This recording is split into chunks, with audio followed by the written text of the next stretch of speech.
ॐ ध्यायेत् हृदम्बुजे देवीं तरुणारुणविग्रहां वराभयकरां शान्तां स्मितोत्फुल्लमुखाम्बुजां स्थलपद्मप्रतीकाश पादाम्भोज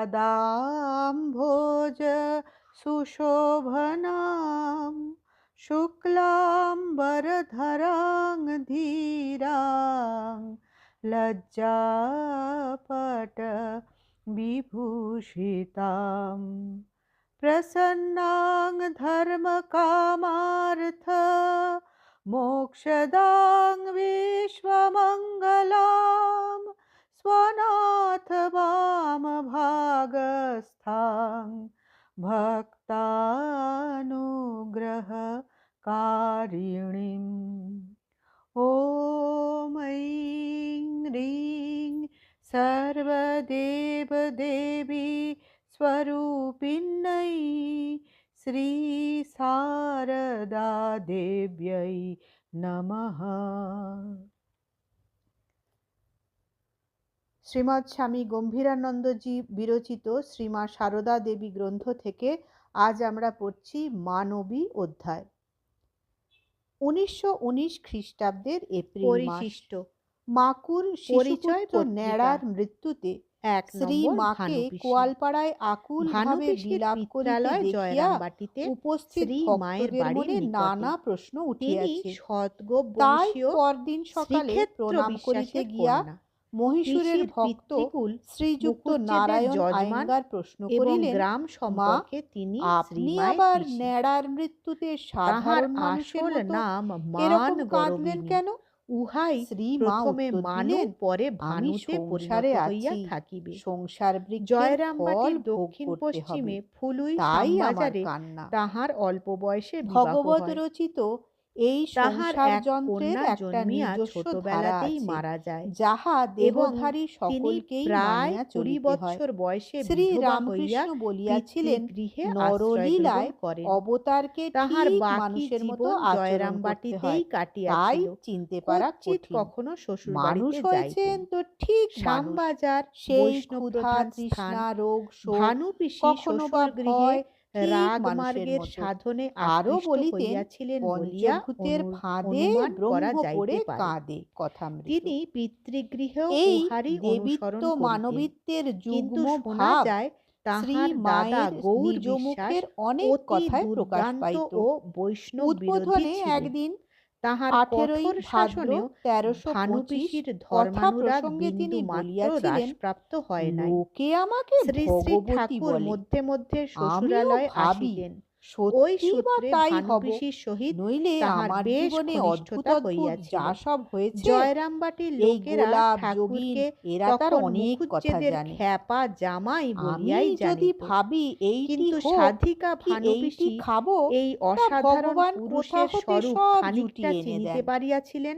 তার একদিনের আসিলেই 1326 সালের শ্রাবণ মাসে শ্রী মা রাধুকে লইয়া জয়রামবাটিতে আসিয়াছেন। অনেকেই আসিত, অনন্ত দুর্গা পূজা হইয়া গিয়াছে, এমন ভাবে সেদিন সন্ধ্যার পর যে তাহারা হাসিয়া অস্থির হইত অথবা লজ্জায় পালাইত।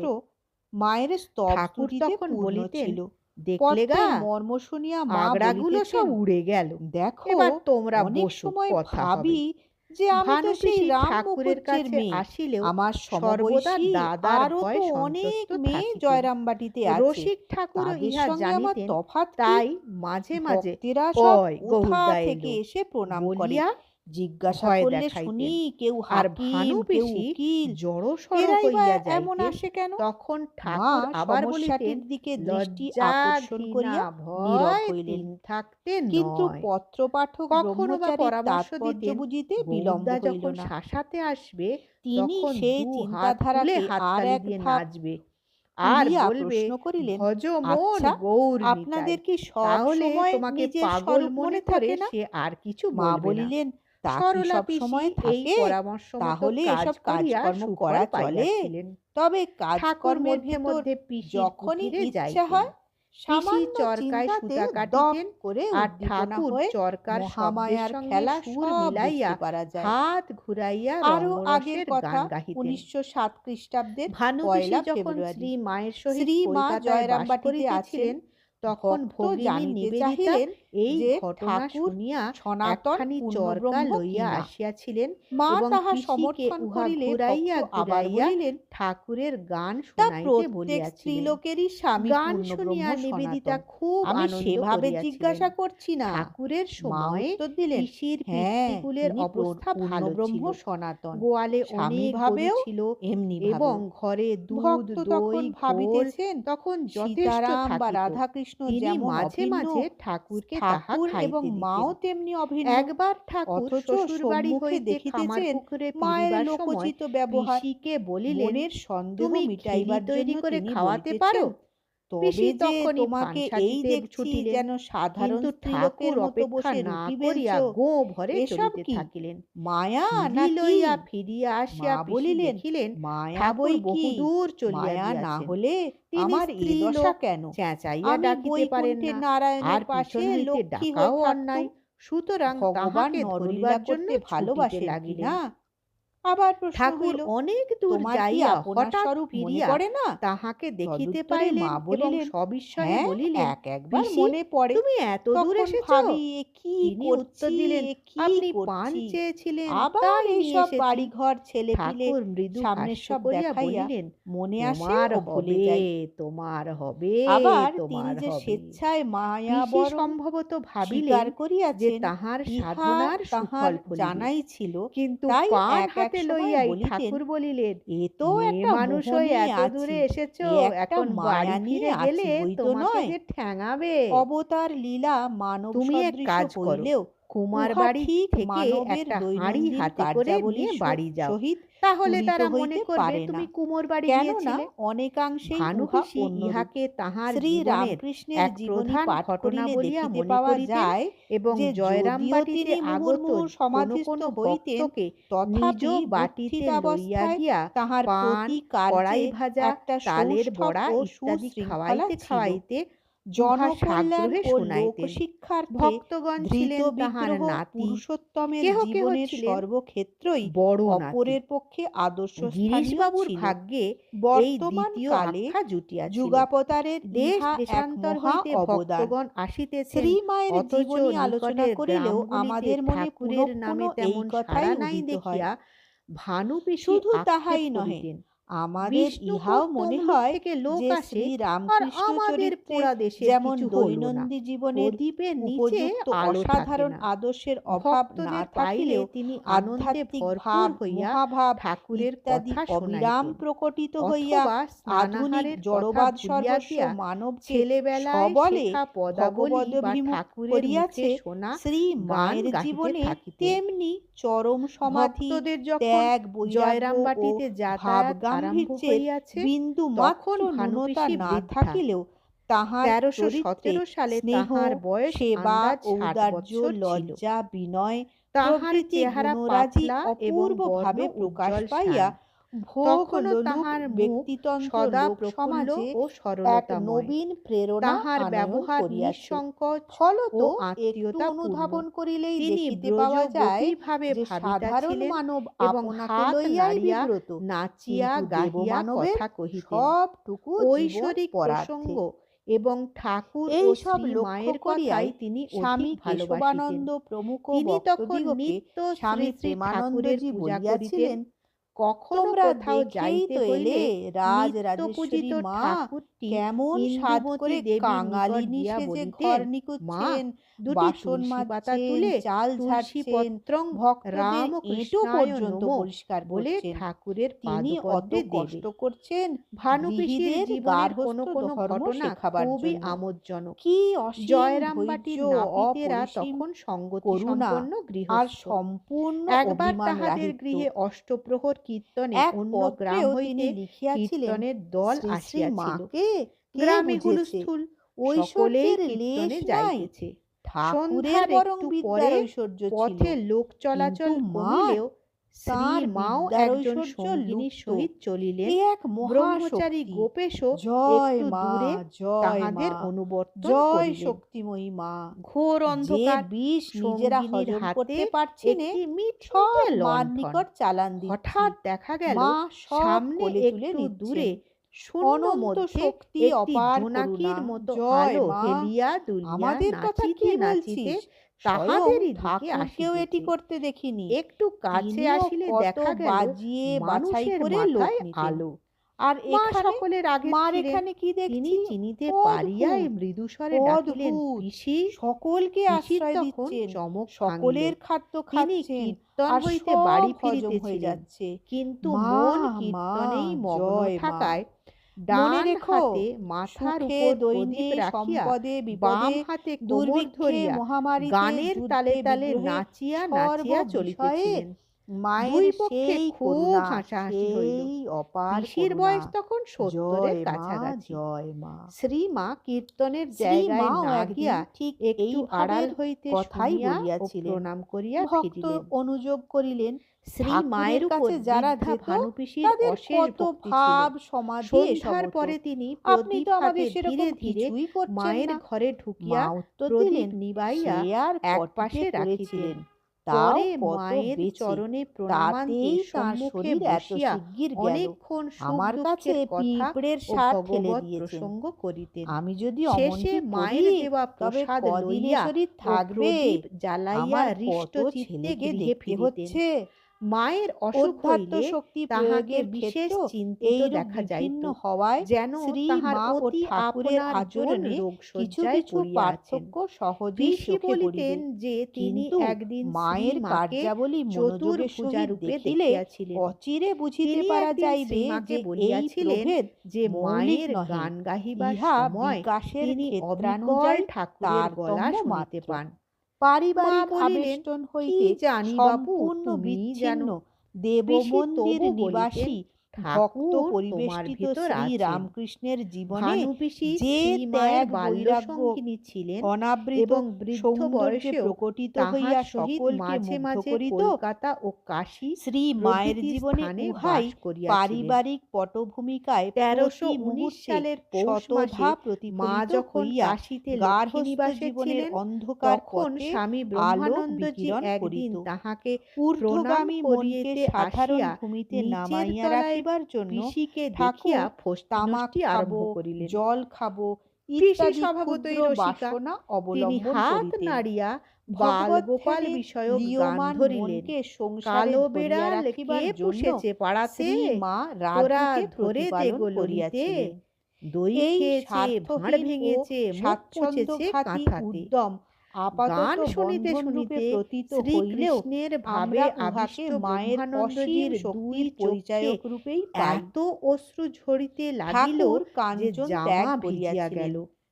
মা তাহা দেখিয়া পরে বলিয়াছিলেন, বিকৃত হইছি শ্রী মা সামান্য নহে, লক্ষ্মী জ্ঞানে রাখাল মহাসাগর বস্তুকে তুমি তোলপাড় করে দিলে ও ব্রহ্মভাবে গ্রহণ উভয় আদর করিতেন, মূলত জ্ঞান বৈরাগ্যেরই দত্তির প্রশংসা করিতেন। এই সকল তত্ত্ব কথা স্মরণ রাখিয়াই আমরা শ্রী মায়ের মানবীয় চরিত্রের আলোচনায় অগ্রসর হইতেছি। একবার অশোকে মরণাপন্ন হইলে মা দেখিতে আসিয়া বলিয়াছিলেন যে এই অখণ্ড অলৌকিক চরিত্র আমি কার সঙ্গে কথা কইতে গেলেও তিনি যেন মায়ের দেবীত্ব ছাড়িয়া তাহাকে রাখিতে পারেন।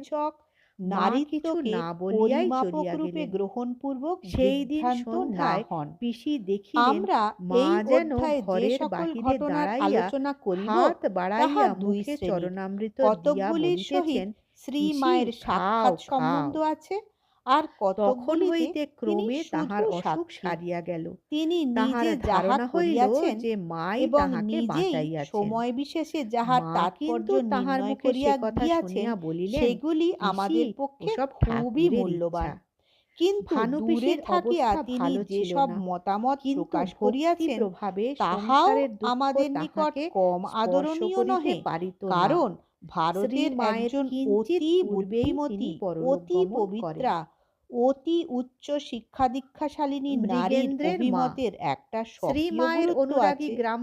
আর যখন মনে রাখি যে তিনি আদর্শ স্থাপনের জন্য আধুনিক যুগে অবতীর্ণ হইয়াছিলেন, তখন সেসব কথা আরো প্রণিধানযোগ্য হইয়া ওঠে। সংসারের অন্যান্য কাজ করিতেন। ক্ষুদ্র গ্রাম জয়রামবাটির প্রতি শ্রী মায়ের একটা প্রাণের টান ছিল।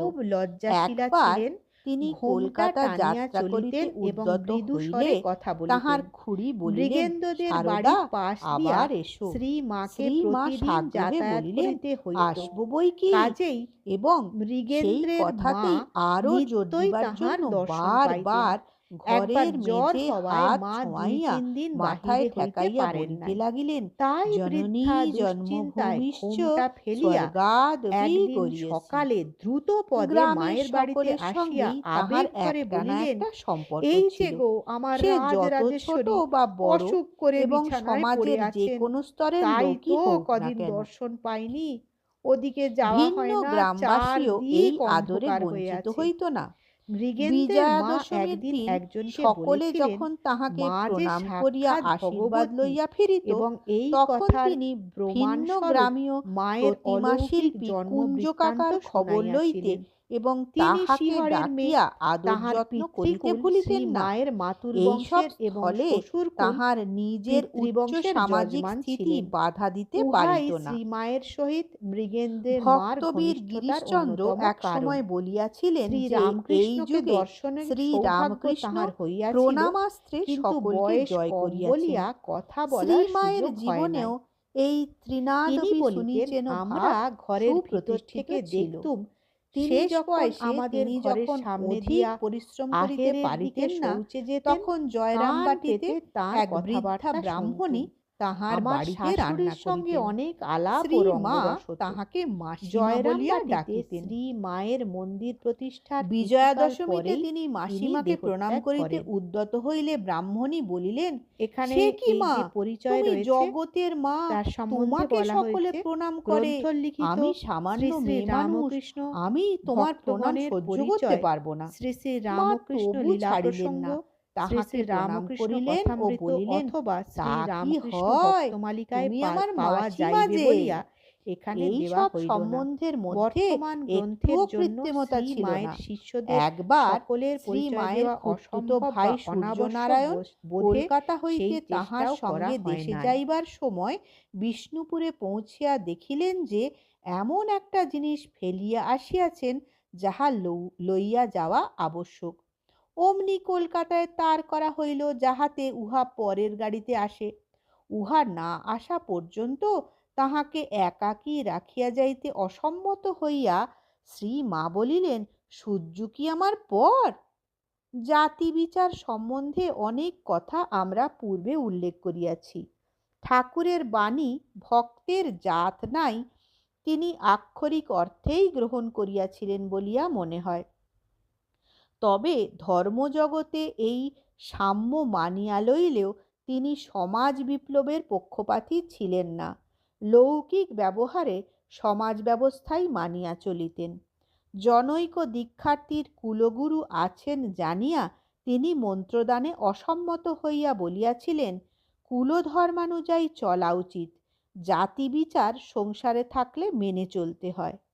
শ্রী মায়ের শেষ অসুখের সময় যখন তাহাকে পাউরুটি দিবার ব্যবস্থা হয়, তখন তিনি বলেন, বাবা, আমার এই শেষকালটায় আর আমাকে মুসলমানের ছোঁয়াটোয়া খাইও না। কাজেই তাহাকে ব্রাহ্মণের প্রস্তুত রুটি দেওয়া হইত। পরে কলের তৈয়ারি বলিয়া বুঝাইয়া মিল্ক রোল পাউরুটি দেওয়া হইয়াছিল। এই সময় তাহার খুব অরুচি, অল্প দুইটি ভাত খান। একদিন খাইবার সময় ডাক্তার কাঞ্জিলাল আসিয়া দেখিলেন ভাতের পরিমাণ একটু বেশি হইয়াছে। অমনি সেবিকাকে ভর্ৎসনা করিয়া বলিলেন যে তাহার দ্বারা ঠিক সেবা হইবে না, সুতরাং পরদিন হইতে 2 জন নার্সের ব্যবস্থা করা হইবে।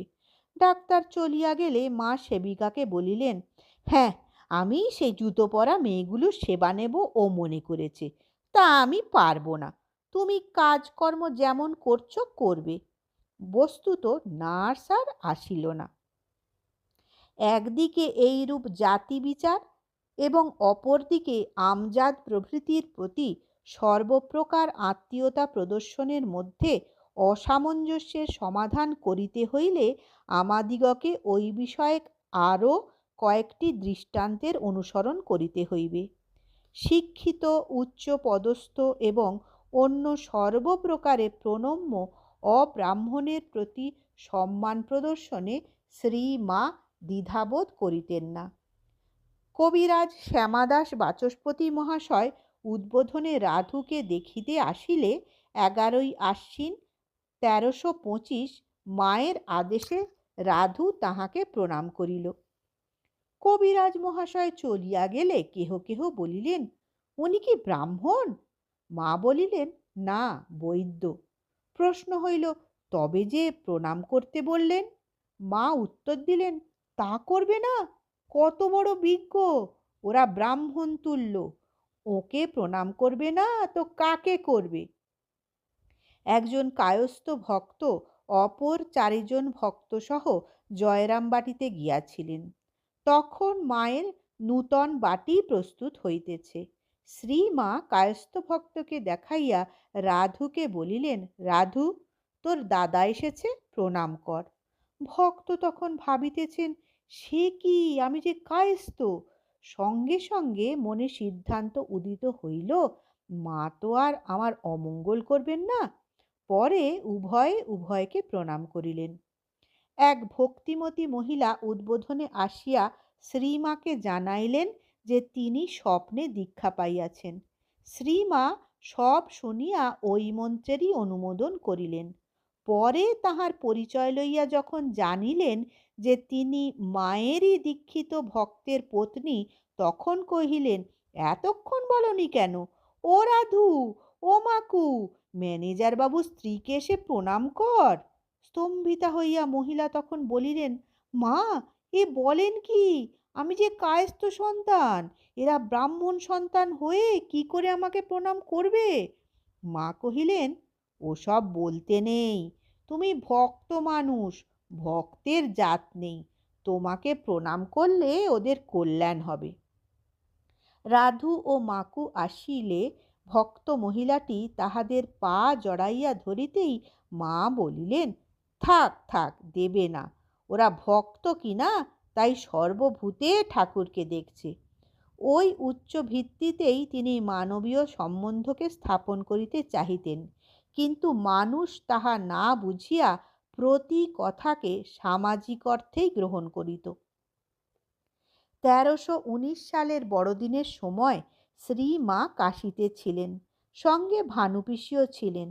শ্রীমায়ের জন্মতিথিতে 2 জন ব্রাহ্মণ কন্যা ভানুপিসিকে প্রণাম করিয়াছেন শুনিয়াই গোলাপ মা চটিয়া গেলেন।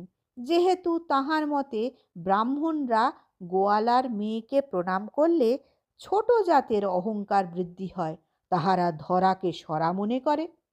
মা কিন্তু সব শুনিয়া গোলাপ মাকেই দোষী সাব্যস্ত করিয়া বলিলেন, গোলাপের কাণ্ড দেখো, উৎসবের দিন সকলে আনন্দ করবে আর ও কিনা এদের মনে কষ্ট দিচ্ছে। তোমরা কিছু মনে করো না মা, ভক্তভাবে সকলকেই প্রণাম করা চলে। শুচিবায়ুর সমাধান কল্পেও মা এই অন্তর্দৃষ্টির সাহায্য লইতেন।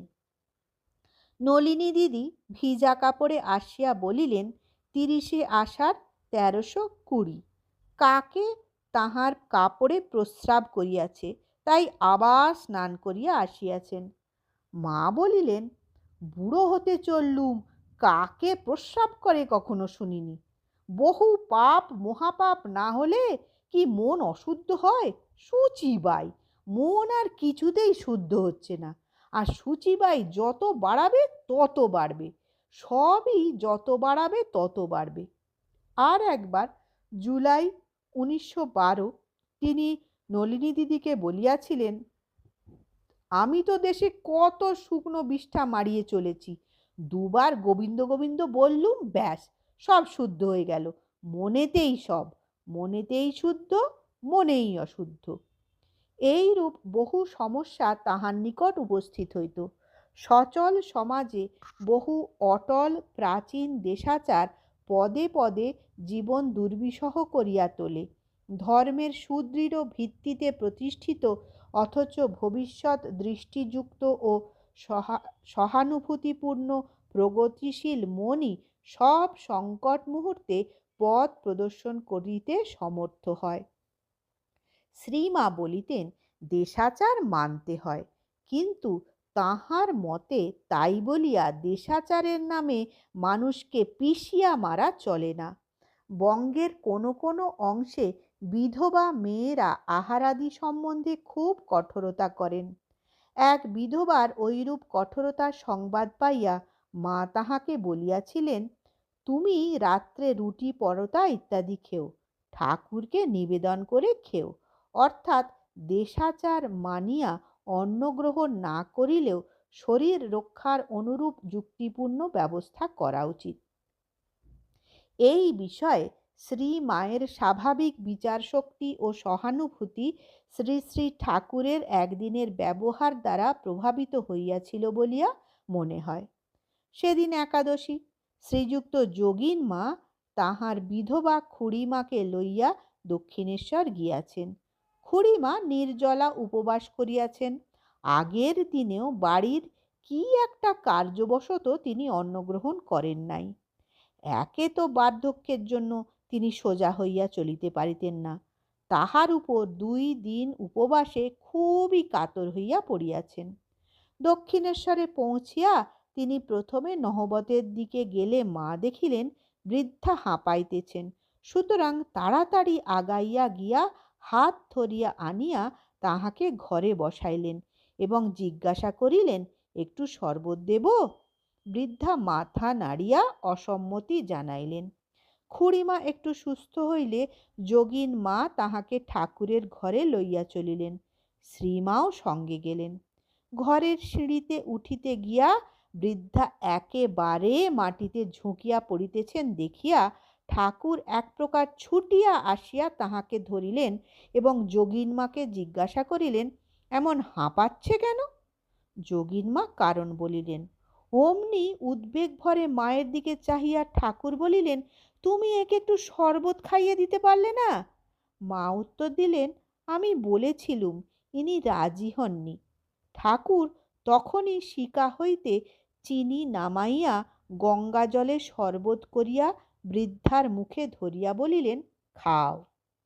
বৃদ্ধা একবার অর্থপূর্ণ দৃষ্টিতে ঠাকুরের দিকে চাহিলেন, পরে বিনা বাক্যব্যয়ে শরবতটুকু পান করিয়া বুকে হাত দিয়া বলিলেন, বুকটা ঠান্ডা হলো বাবা। উত্তরকালে বাল বিধবা শ্রীমতী ক্ষীরোদবালা রায় মায়ের নিকট দীক্ষা লইতে গেলে মা জিজ্ঞাসা করিলেন, বাছা, তুমি একাদশীতে কি খাও? ক্ষীরোদবালা আগে সাগু খাইতেন, কিন্তু পরে উহাতে বিধবার অগ্রহণীয় বস্তু ভেজাল দেওয়া আছে ভাবিয়া কিছুই খাইতেন না। এই রূপ কঠোরতার ফলে তাহার শরীর অতি শীর্ণ হইয়াছে। মা দেখিয়া শুনিয়া বলিলেন, না না, আমি বলছি তুমি সাগু খেও, এতে শরীর ঠান্ডা থাকে। একটু থামিয়া বলিলেন, বাছা, অনেক কঠোর করেছ, আমি বলছি আর করো না। দেহটাকে একেবারে কাঠ করে ফেলেছ। দেহ নষ্ট করলে কি নিয়ে ভজন করবে মা? ক্ষীরোদবালার মাথার চুল দেশাচার অনুযায়ী ছোট করিয়া কাটা ছিল বলিয়া গোলাপমা ও যোগীনমা উহার অযৌক্তিকতা দেখাইয়া সহানুভূতি প্রকাশ করিলেন। কিন্তু মা বাধা দিয়া বলিলেন, বেশ তো করেছে, চুল থাকলে একটু বিলাসিতার ভাব আসে, চুলের যত্ন করতে হয়। যাই হোক মা, কেশের সেতু পার হয়ে তুমি এখানে এসে পৌঁছেছ, যার জন্যে এত কঠোরতা তোমার সে কাজ হয়ে গেছে। এখন আমি বলছি, আর কঠোরতা করো না। মায়ের কথাগুলিতে করুণা ও ভাগবতী দৃষ্টির বিলাসিতা পরিহারের সহিত ঈশ্বর লাভের উপায়ভূত দেহরক্ষার জন্য আগ্রহের কি অপূর্ব সমাবেশ! পরবর্তী দৃষ্টান্তগুলি এই ভাবেরই দ্যোতক। শ্রী মায়ের শ্রীচরণাশ্রিতা চন্দ্রকোনা নিবাসী জনৈক ভক্তিমতী ব্রাহ্মণ বিধবা একসময় কিছুদিন জয়রামবাটিতে বাস করিতেন। তিনি প্রাচীনা বিধবাদের মতো সাদা থান কাপড় পরিতেন, মাথার চুল ছোট করিয়া কাটিতেন, অলঙ্কার পরা তো দূরের কথা, পানও খাইতেন না, এবং নীরবে প্রসন্ন চিত্তে মায়ের সমস্ত কাজ করিতেন। তাঁর এই ত্যাগ, সেবা ও সংযমের জন্য মা তাহাকে খুব ভালোবাসিতেন এবং অপর ভক্তদের নিকট উচ্চ প্রশংসা করিতেন। বালবিধবা সবাসনা দেবীকে নিরম্বু উপবাসে উন্মুখ দেখিয়া শ্রীমা বলিয়াছিলেন, আত্মাকে কষ্ট দিয়ে কি হবে, আমি বলছি তুই জল খা। সুরবালা দেবী পতি বিয়োগের পর অবশিষ্ট জীবন হবিষ্য করিয়া কাটাইবার প্রস্তাব করিলে মা বলিয়াছিলেন, আত্মা যদি কিছু খেতে চায় আত্মাকে দিতে হয়, না দিলে অপরাধ হয়, সে কাঁদে আমাকে দিলে না বলে। শ্রীমা নিজে একাদশীর দিনে ভাত না খাইলেও সামান্য লুচি খাইতেন। তাহাকে বলিতে শোনা যাইত, খেয়ে দে দেহটা ঠান্ডা করে নিয়ে ভগবানকে ডাকো। তাহার সহচরী যোগিনমা ও গোলাপমাও নির্জলা উপবাস করিতেন না।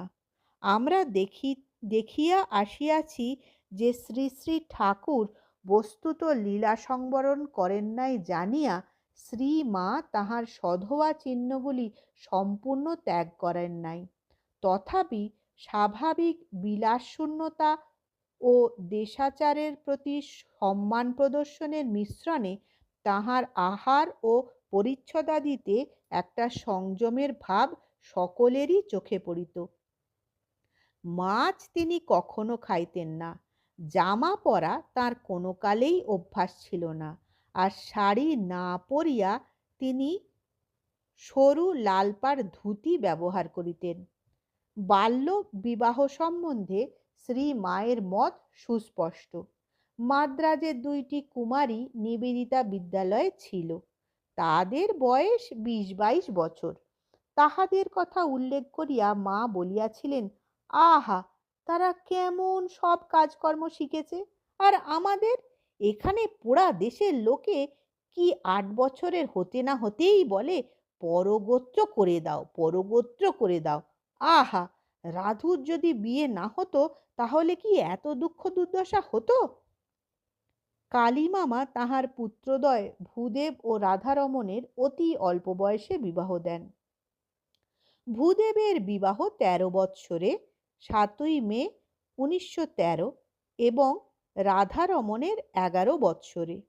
শেষোক্ত বিবাহের সময় কলকাতায় মায়ের নিকট যে পত্র যায় তাহা পাইয়া তিনি কঠোর মন্তব্য প্রকাশ করিয়া বলিয়াছিলেন, ছোট ছোট ছেলের বিয়ে দিচ্ছে, আমার কাছে আদায় করে নিচ্ছে, আখেরে যে কষ্ট পাবে তা জানে না।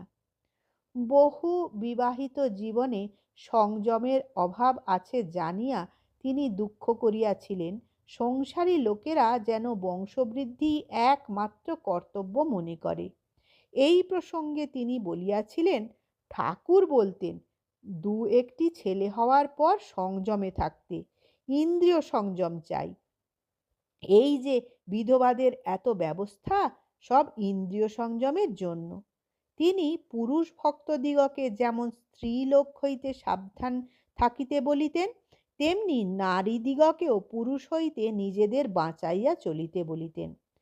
এক মহিলাকে তিনি উপদেশ দিয়েছিলেন, পুরুষজাতকে কখনো বিশ্বাস করো না, এমনকি স্বয়ং ভগবান যদি পুরুষ রূপ ধরে তোমার সামনে আসেন তাকেও বিশ্বাস করো না। অবশ্য ইহা একটি অসাধারণ স্থলের দৃষ্টান্ত।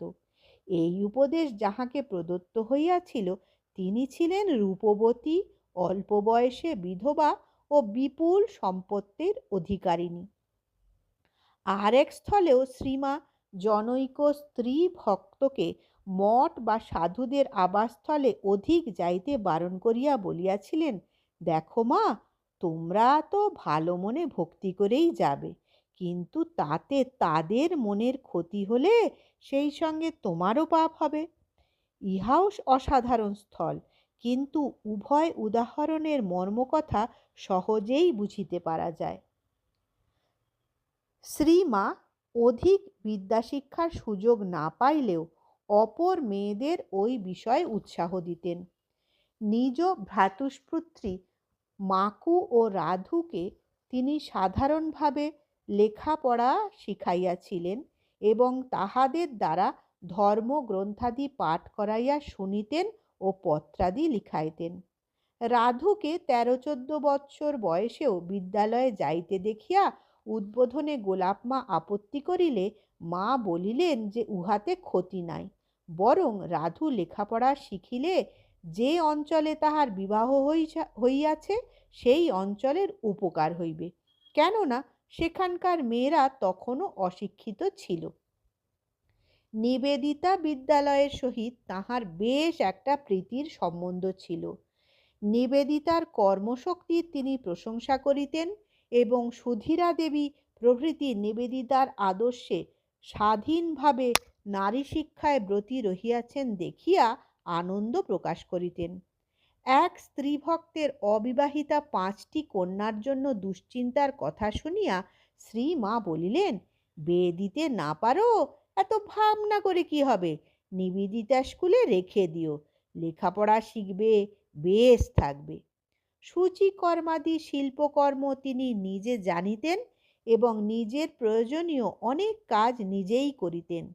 অপর কেহ পশমের দ্বারা কার্পেটের আসন, দেবতার প্রতিকৃতি, মন্দির ইত্যাদি প্রস্তুত করিয়া আনিলে শত মুখে প্রশংসা করিতেন। সর্ব বিষয়ে শ্রী মায়ের গুণগ্রাহিতা সত্য সত্যই একটা দেখিবার জিনিস ছিল। নিজের যাহা ভালো লাগিত তাহা তিনি 10 জনকে দেখাইয়া শিল্পীর মর্যাদা বাড়াইতেন। কোয়ালপাড়ায় স্ত্রী শিক্ষা সম্বন্ধে তিনি একদিন বলিয়াছিলেন, ওইসব গ্রামের মেয়েদের শিক্ষা দিবার তাহার খুবই আগ্রহ আছে, কিন্তু দুঃখের বিষয় এই যে উপযুক্ত শিক্ষয়িত্রী পাওয়া দুষ্কর। যাহাদের পাওয়া যায় তাহারা বড়ই বিলাসী, আর মানুষের স্বভাবই এই যে ভালো জিনিসটা না শিখিয়া তাহারা প্রথমেই বাবুয়ানাটা শিখিয়া লয়। পল্লীগ্রামের পক্ষে ইহাতে হিতে বিপরীত হওয়ার সম্ভাবনা। তিনি বিলাসিতা পছন্দ করিতেন না। এক মহিলার স্বামী বিশেষ অসুস্থ। তিনি শ্রীমায়ের আশীর্বাদ লইবার জন্য সুন্দর বসনভূষণে সজ্জিত হইয়া আসিয়াছেন। মা তাহাকে দূর হইতে প্রণাম করিতে বলিলেন ও মিষ্ট বাক্যে প্রবোধ দিয়া বিদায় দিলেন। মহিলা চলিয়া গেলে মা বলিলেন, অমন বিপদ ঠাকুরের কাছে এসেছে, মাথা মুড়ো খুঁটে মানসিক করে যাবে তা নয়, কি সব গন্ধ টন্ধ মেখে কেমন করে এসেছে দেখেছ? এমন করে কি ঠাকুর দেবতার স্থানে আসতে হয়? এখানকার সবই কেমন একরকম। মাতা ঠাকুরানীর সাধারণ আচার ব্যবহার ও কথাবার্তায় এই সংযমপূর্ণ ঈশ্বর পরায়ণতাই সকলের দৃষ্টি আকর্ষণ করিত। তাহার বাহ্য ব্যবহার দেশ প্রথানুযায়ী হইলেও সমস্তের ভিতরেই একটা আধ্যাত্মিক ভাব নিহিত থাকিত। গঙ্গার ঘাটে স্নান করিয়া 18ই শ্রাবণ 1318 ঘাটের পাণ্ডা ব্রাহ্মণকে একটি কলা, একটি আম ও একটি পয়সা দিয়া মা বলিলেন, ফল আমি দিলুম বটে, কিন্তু দানের ফল তোমার। তিনি স্বভাবতই অযথা ধ্বংসের বিরোধী ছিলেন, তথাপি তাত্ত্বিক দৃষ্টি অবলম্বনে অথবা ভক্তদের সহিত ব্যবহারকালে তাহার দেশাচার লঙ্ঘনের দৃষ্টান্তও বহু রহিয়াছে। শ্রী মাকে আহারের সময় দুধ, আম ও সন্দেশ দেওয়া হইলে তিনি উহা একত্রে মাখিয়া একটু খাইয়া বলিলেন, ছেলের জন্যে রইল, এবং আচমনের জন্য বাহিরে গেলেন। ফিরিয়া আসিয়া দেখেন জনৈক স্ত্রী ভক্ত ওই প্রসাদ খাইতেছেন আর আবদার করিয়া বলিতেছেন, সবই ওর ছেলেরা খাবে আর আমরা শুকিয়ে মরব। মা প্রথমে স্তম্ভিত হইয়া দাঁড়াইয়া রহিলেন, পরে রান্নাঘর হইতে ভাত ডাল চচ্চড়ি আনাইয়া উহার একটু মুখে দিয়া বাকিটা রাখিয়া বলিলেন, ছেলের জন্য রহিল। পার্শ্ববর্তী অপর মহিলা তখন ভাবিতেছেন, ইনি ব্রাহ্মণের বিধবা হয়ে দুবার খেলেন কি করে। আপত্তিটা ভাষায় প্রকাশ না পাওয়ায় সেবারে মায়ের বক্তব্য অবিদিত রহিয়া গেল। কিন্তু অনুরূপ আর এক স্থলে উপস্থিত ভক্ত মহিলা বলিয়াই ফেলিলেন, আচ্ছা মা, আপনি বামুনের মেয়ে হয়ে দুবার ভাত খেলেন, মুখ এঁটো করলেন? মা উত্তর দিলেন, ছেলেদের কল্যাণের জন্য আমি সব করতে পারি, ওতে কোনো দোষ হয় না। আর প্রসাদ হলে 5বারও খেতে দোষ নেই। প্রসাদ কোনো বস্তুর মধ্যে নয়। ওইসব খুঁটিনাটি নিয়ে মনকে বিচলিত করবে না, ওতে ঠাকুরকে ভুল হয়ে যায়। যে যা বলে বলুক, ঠাকুরকে স্মরণ করে যেটা হিতকর বুঝবে তাই করবে। তবু আমরা আবার বলি যে এই প্রকার আচরণ বিরল না হইলেও লোক ব্যবহার কালে তাহার প্রতিকার্য অনিন্দনীয় ছিল। তাহার কামারপুকুরে বাসকালে এক ভক্ত পদচিহ্ন চাহিলে তিনি বলিলেন, এখন এখানে সুবিধা নয়, তোমরা যেমন যে চক্ষে দেখো সকলে তো অমনি দেখে না। এই লাহাবাবুদের বাড়ির অনেকে এখানে আসে টাসে, সেই জন্য আমাকে লুকিয়ে থাকতে হবে, পায়ে আলতার চিহ্ন থাকবে কি না। তাহার উদ্বোধনে অবস্থানকালে একজন স্ত্রী ভক্ত একখানি লাল পাড় শাড়ি আনিয়া দিলে শ্রীমা সহাস্যে উহা লইয়া পরিলেন, কিন্তু অল্পক্ষণ পরে কাপড়খানি ছাড়িয়া বলিলেন, কি করে পরব মা? লোকে বলবে পরমহংসের স্ত্রী লাল পেড়ে কাপড় পরেছে, থাক এনেছ ওই কাপড় পরে নাইতে যাব। তাহার শেষ অসুখের সময় একজন সাধু উদ্বোধনে তাহাকে দেখিতে আসেন। মা শুইয়াছিলেন, সাধু তাহার পায়ে হাত বুলাইতে লাগিলেন। সেই সময় মায়ের মাথায় কাপড় দেওয়া ছিল না। সাধু চলিয়া গেলে মা পার্শ্বস্থ সেবিকাকে বলিলেন, আমার মাথায় কাপড় দেওয়া নেই, কাপড়টা দিয়ে দাওনি কেন? আমি কি মরে গেছি এখনই এই করছো? শ্রীমা দেশাচারকে কত মান্য করিতেন তাহার আরো অনেক দৃষ্টান্ত আছে। গঙ্গা স্নানে যাইবার সময় গোলাপ মা তাহাকে তেল মাখিতে অনুরোধ করিলে তিনি বলিলেন, আমি তেল মাখব না, আমি মাখলে সকলেই মাখবে, তেল মেখে গঙ্গা স্নানে যেতে নেই। রাধুর অসুখের জন্য মা তাহাকে মাদুলি পরাইয়া দেবতার উদ্দেশ্যে পয়সা তুলিয়া রাখিতেছেন দেখিয়া জনৈক স্ত্রীভক্ত জানিতে চাহিলেন যে শ্রীমায়ের ইচ্ছেতেই যখন সব হইতে পারে তখন ঐরূপ করার তাৎপর্য কি? মা তাহাকে বুঝাইলেন, অসুখ হলে ঠাকুরদের মানত করলে বিপদ কেটে যায়, আর যার যা প্রাপ্য তাকে তা দিতে হয়। মা তখন 18ই শ্রাবণ 1318 বাগবাজারে রাজার ঘাটে স্নান করিতেন, কারণ দুর্গাচরণ মুখার্জির ঘাট তখন ছিল না। স্নানের পর তিনি ছোট ঘটিতে গঙ্গাজল লইয়া রাস্তার ধারে প্রতি বটবৃক্ষের গোড়ায় জল দিয়া প্রণাম করিতেন। একবার এক ভক্ত তাহাকে রাঁচি লইয়া যাইতে চাহিলে তিনি বলিয়াছিলেন, চৈত্র মাসে কোথাও যেতে নেই। জনৈক কবিরাজ বাতের জন্য রসুনের কোয়া দুধে জাল দিয়া খাইবার বিধান দিলে মা বলিয়াছিলেন, না বাবা, আমি রসুন খেতে পারবো না। কবিরাজ বুঝাইলেন, মা, দুধে জাল দিলে রসুনের গন্ধ থাকবে না, ওইটি বাতের পক্ষে মহৌষধ। তথাপি মা বলিলেন, না বাবা, আমি পারবো না। সুতরাং রসুন খাওয়া হইল না। তারপর মায়ের সামাজিক দৃষ্টি ও দেশাত্মবোধ কথাটা অনেকের কর্ণেই হয়তো অদ্ভুত ঠেকিবে, কিন্তু সমাজে যাহারা বাস করে, দেশের খাইয়া যাহারা মানুষ হয়, জ্ঞাতসারে হোক বা অজ্ঞাতসারে হোক, সমাজ ও দেশ সম্বন্ধে কতকগুলি ধারণা তাহাদের মনোরাজ্যে আপনা হইতে স্থান করিয়া লয় এবং অনেক অপ্রত্যাশিত স্থলে চকিতে আত্মপ্রকাশ করিয়া সকলকে মুগ্ধ করে।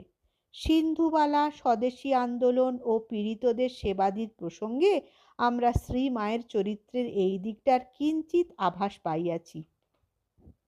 বাকি 2-4টি কথার মাত্র এখানে অবতারণা করিব। মায়ের এক দীক্ষিত ভক্তকে পুলিশ অনর্থক কষ্ট দিয়াছিল। সকলেই তাহাকে নিরীহ ও ধার্মিক বলিয়া জানিত। তথাপি একদিন ধ্যান জপ ও পূজাদি শেষ করিয়া তিনি নিজের ঠাকুরঘর হইতে বাহির হইবা মাত্র পুলিশ তাহাকে ধরিয়া লইয়া গেল, একটু প্রসাদ ও জল খাইতেও দিল না। মা এই সংবাদ পাইয়া দুঃখ করিয়া বলিলেন, দেখো দিকি ইংরেজের কি অন্যায়! আমার ভালো ছেলে, তাকে শুধু শুধু কষ্ট দিলে, মুখে একটু ঠাকুরের প্রসাদ দিতেও দিলে না। এই ইংরেজের রাজ্য কি থাকবে? জার্মান যুদ্ধের সময় 1914 থেকে 1918 দেশের যখন খুব বস্ত্রাভাব, তখন কোয়ালপাড়া আশ্রমে চরকা ও তাঁতের কাজ চলিতেছে দেখিয়া মা বিশেষ উৎসাহ দিয়াছিলেন এবং বলিয়াছিলেন, আমাকেও একখানা চরকা এনে দাও, আমিও সুতা কাটব। স্বামী জ্ঞানানন্দ যখন অযথা পুলিশের নজরবন্দি হইয়া কাটিহারে ডাক্তার অঘোরবাবুর বাড়িতে ছিলেন, তখন কোয়ালপাড়ায় শ্রী মায়ের কঠিন অসুখের সংবাদ পাইয়া তিনি তথায় উপস্থিত হন। ডাক্তারবাবু বিপদে পড়িতে পারেন ভাবিয়া সকলেই জ্ঞান মহারাজকে তখনই কাটিহারে ফিরিয়া যাইতে বলিলেন, কিন্তু মা নিজ সন্তানকে ছাড়িতে চাহেন না। অবশেষে সকলের অনুরোধে তাহাকে ছাড়িলেন বটে, কিন্তু এই অত্যাচারী সরকারের উচ্ছেদ কামনা করিতে লাগিলেন।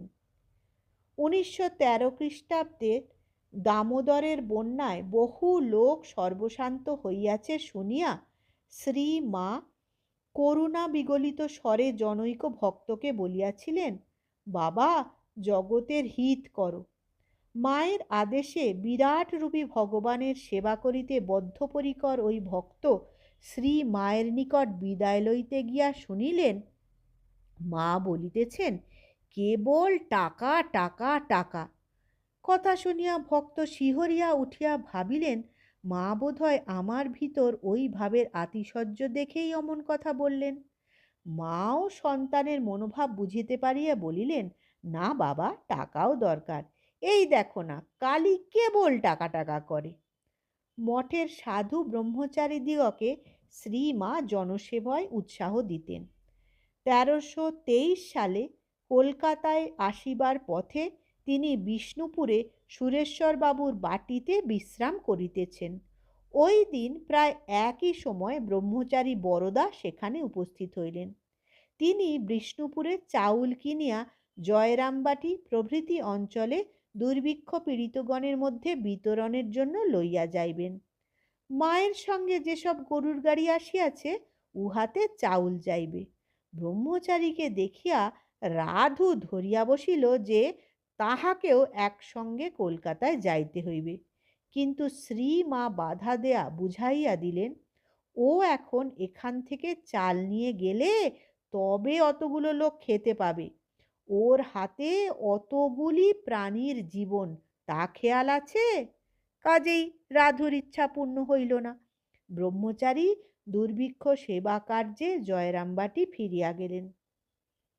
শ্রী মা নিজে কাজ করিতে ভালোবাসিতেন এবং অপরকেও ঐরূপ করিতে বলিতেন।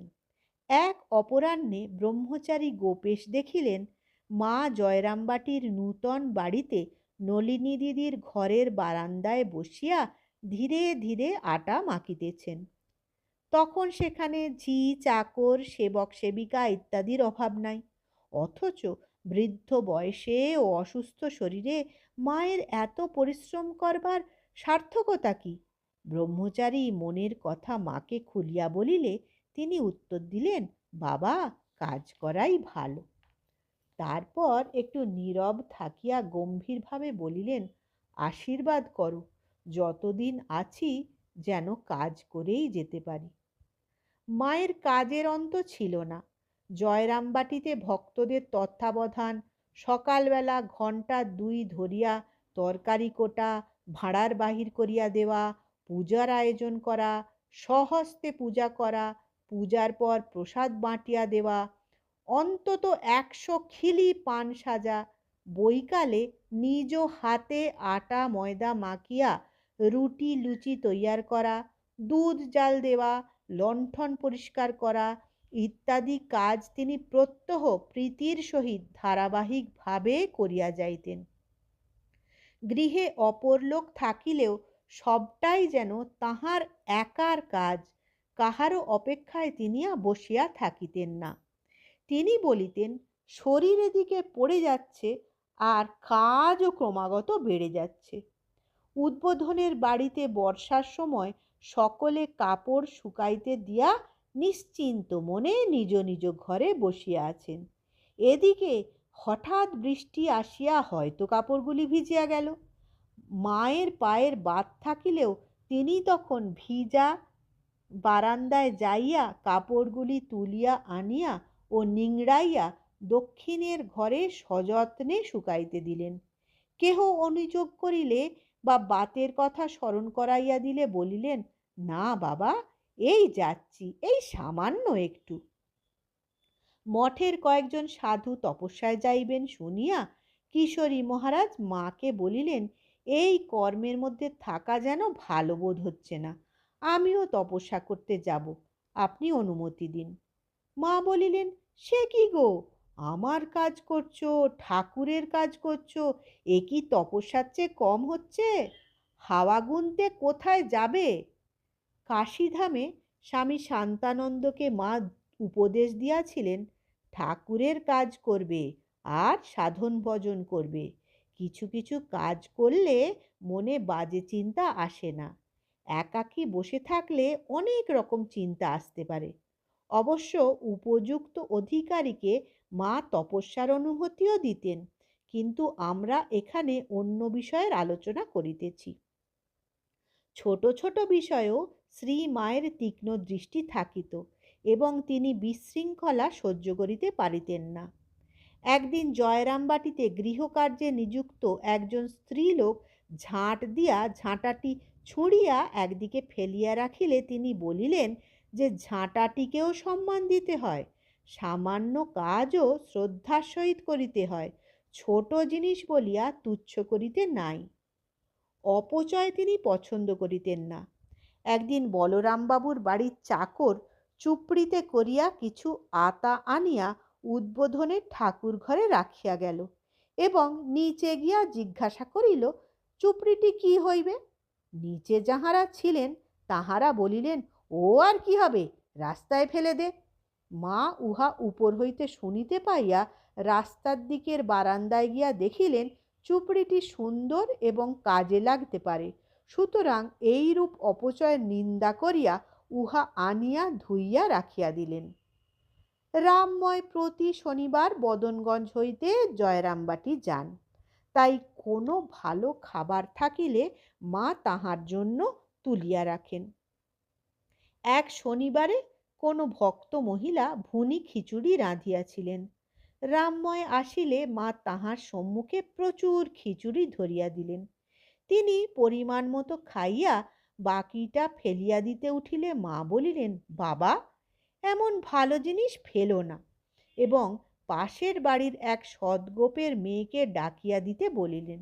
সে আসিয়া আহ্লাদ সহকারে উহা লইয়া গেলে মা বলিলেন, যার যেটি প্রাপ্য সেটি তাকে দিতে হয়। যা মানুষে খায় তা গরুকে দিতে নেই, যা গরুতে খায় তা কুকুরকে দিতে নেই। গরু ও কুকুরে না খেলে পুকুরে ফেললে মাছ খায়, তবু নষ্ট করতে নেই। কোনো জিনিস তিনি নষ্ট হইতে দিতেন না। ফল ও তরকারির খোসা ইত্যাদিও গরুর জন্য তুলিয়া রাখিতেন। গতানুগতিক ধারায় চলিতে অভ্যস্ত মানুষের জীবন্ত সমাজে অকস্মাৎ এমন অনেক খাপছাড়া প্রশ্ন উপস্থিত হয়, যাহার সমাধান বহু স্থানে সমাজ শুধু অবজ্ঞা দিয়াই করিতে চায়, কিন্তু মহামানবের হৃদয় মুকুরে সেক্ষেত্রেও সত্যের এরূপ আলোক প্রতিফলিত হয়, যাহার সাহায্যে সমাজ নূতন পথের সন্ধান পায়। কলকাতায় মায়ের বাড়ির সম্মুখে একটি লোক থাকিত। তাহার উপপত্নীর কঠিন পীড়া হইলে সে প্রাণ দিয়া সেবা করিয়াছিল। গুণগ্রাহিণী শ্রীমা ইহার প্রশংসা করিয়া বলিয়াছিলেন, কি সেবাটাই করেছে মা, এমন দেখিনি। একেই বলে সেবা, একেই বলে টান।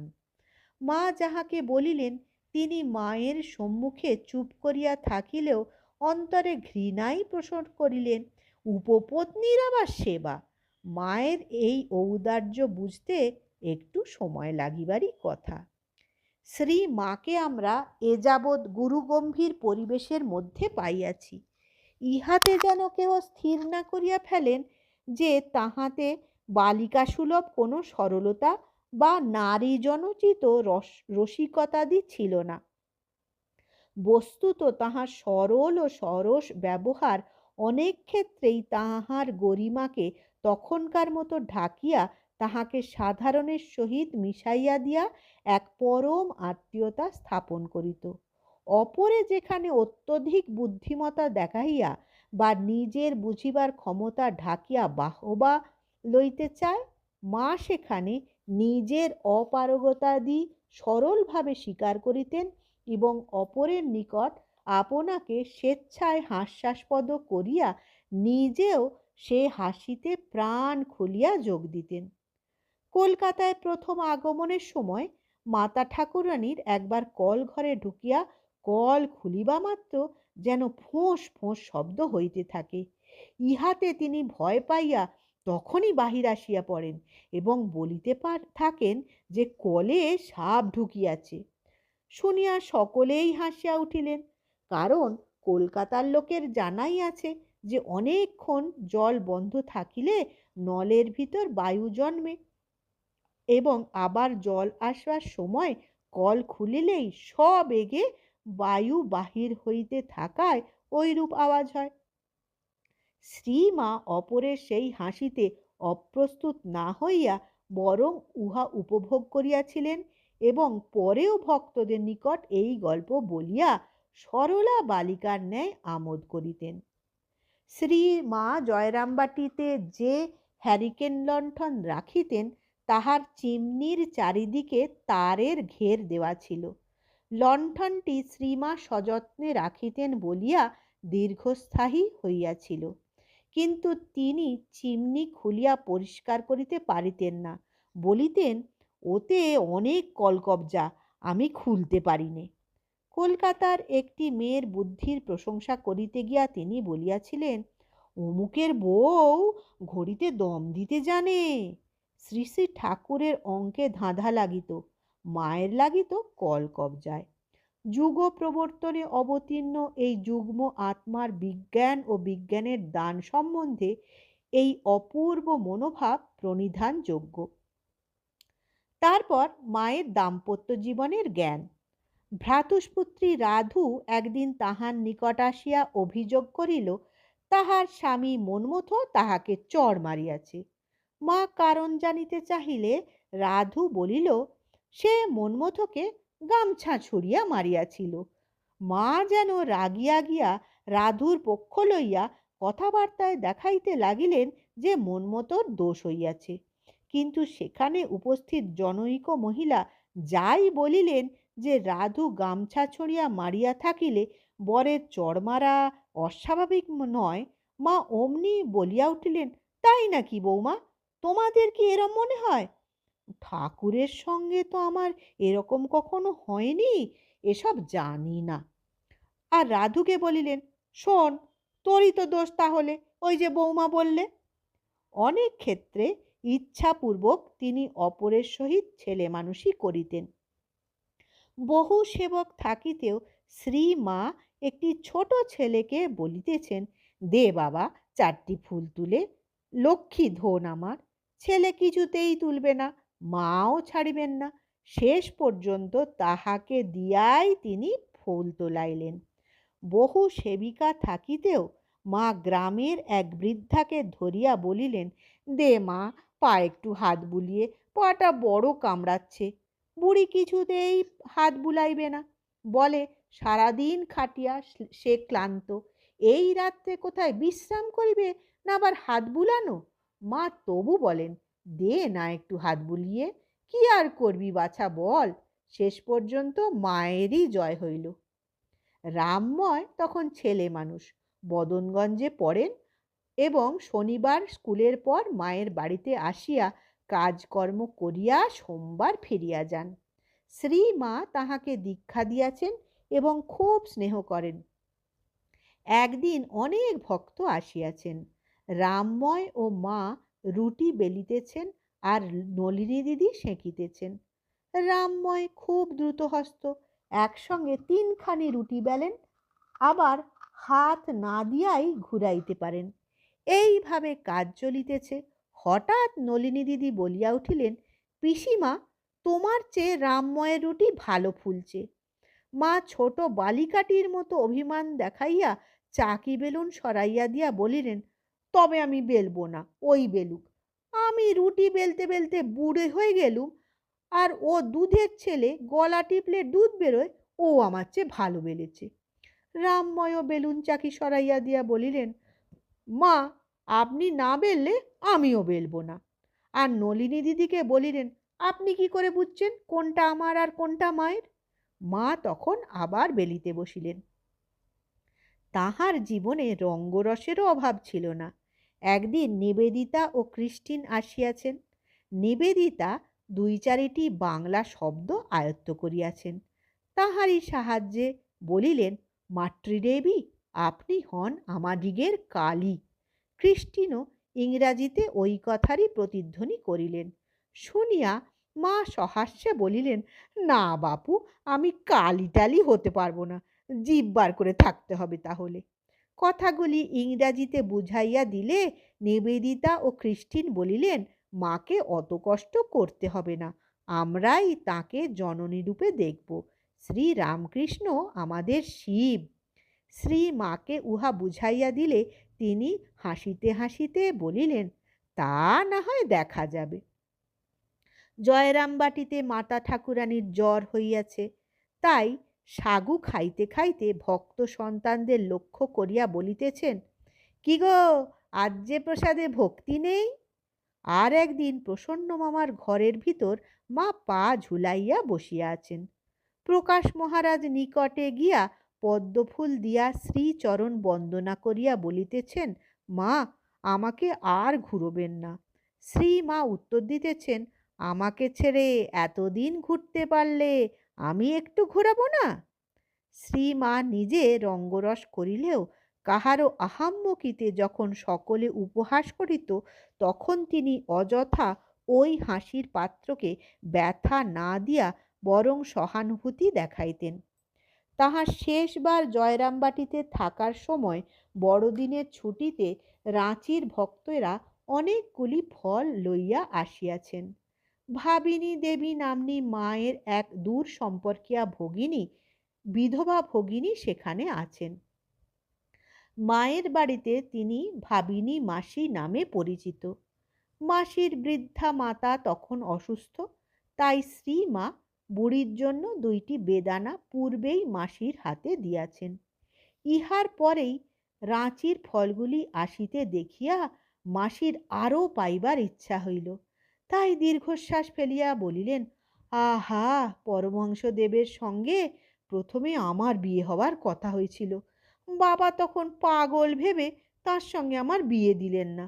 সেই বিয়ে হলে এসব জিনিস আমারই ঘরে আসতো। কথা শুনিয়া উপস্থিত সকলে হাসিয়া উঠিলেন।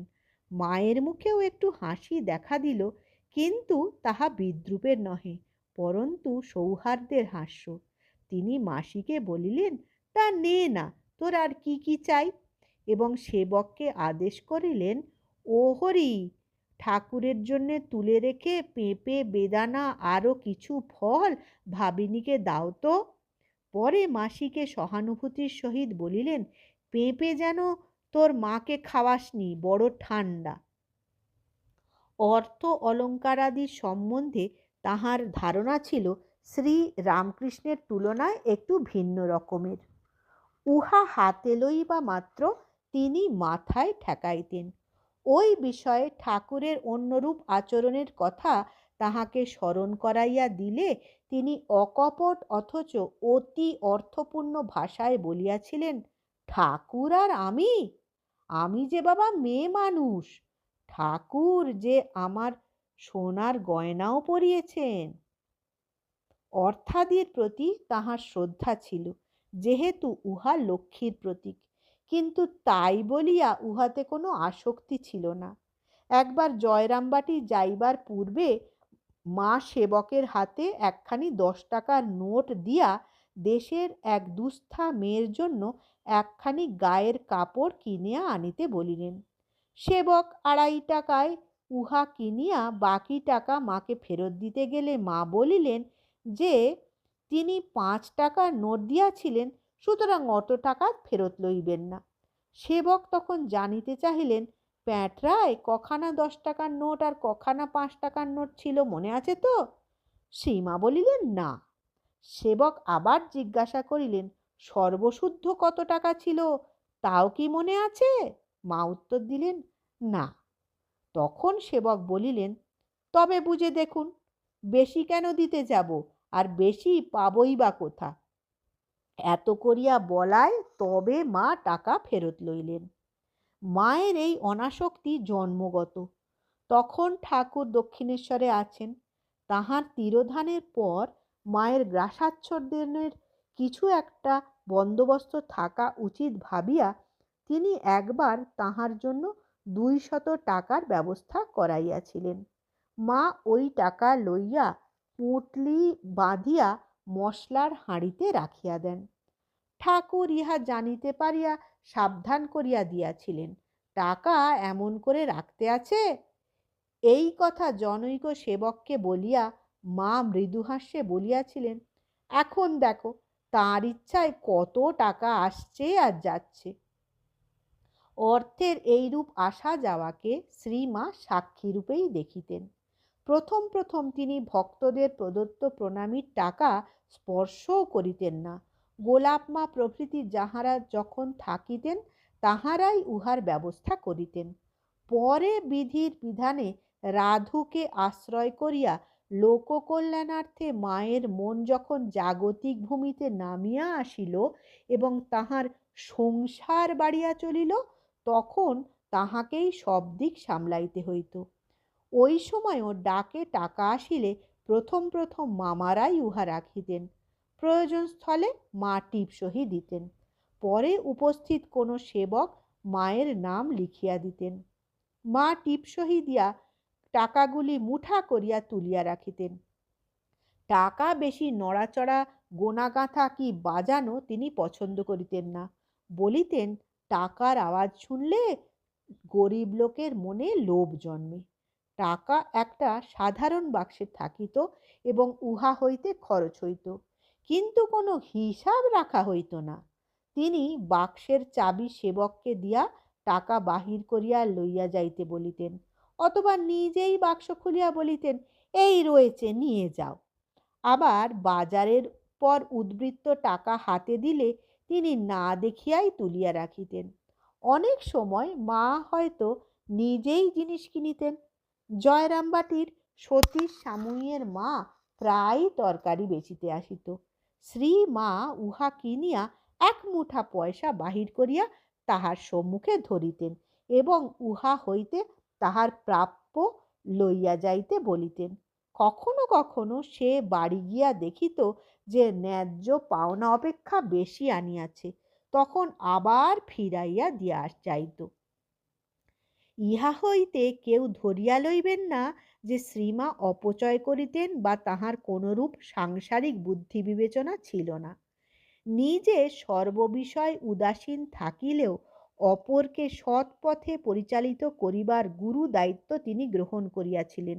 সুতরাং তাহাকে সকল দিকে যথেষ্ট দৃষ্টি রাখিতে হইত।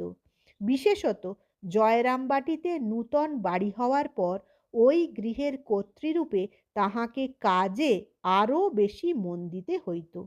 নূতন বাড়ির উপর স্থানীয় পঞ্চায়েত বার্ষিক 4 টাকা ট্যাক্সও ধার্য করিলেন।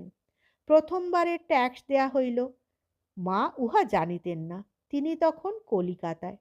দ্বিতীয়বারে তাহার উপস্থিতিকালে চৌকিদার ট্যাক্স লইতে আসিলে তিনি জনৈক সেবককে উহা দিতে নিষেধ করিলেন এবং হাঁটাহাঁটি করিয়া উহা মুকুব করাইতে বলিলেন।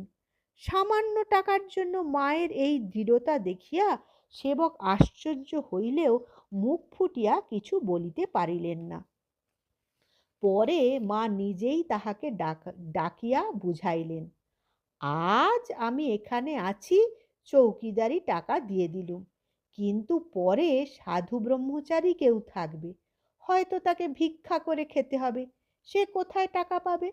যাহা হোক, পঞ্চায়েত প্রেসিডেন্টের কথা মতো ওই বৎসর ট্যাক্স দেওয়া হইলেও এই চেষ্টার পরে পর বৎসর হইতে উহা বন্ধ হইয়া গেল। জ্ঞান মহারাজ জয়রামবাটিতে থাকিতে বেশি দাম দিয়াও খাঁটি দুধ কিনিতে চাহিতেন। তিনি গোয়ালাকে বলিতেন, টাকায় 8 সের দেবে, তবু খাঁটি চাই। মা উহা শুনিয়া তাহাকে তিরস্কার করিলেন। ও কি জ্ঞান, এখানে পয়সায় পোয়া দুধ মেলে, গরিবে খেতে পায়, আর তুমি অমন করে দর বাড়াচ্ছ? গোয়ালা তো জল দেবেই, দর বাড়ালে তখন তো পয়সা বেশি পাবে বলে আরো জল মেশাতে চাইবে।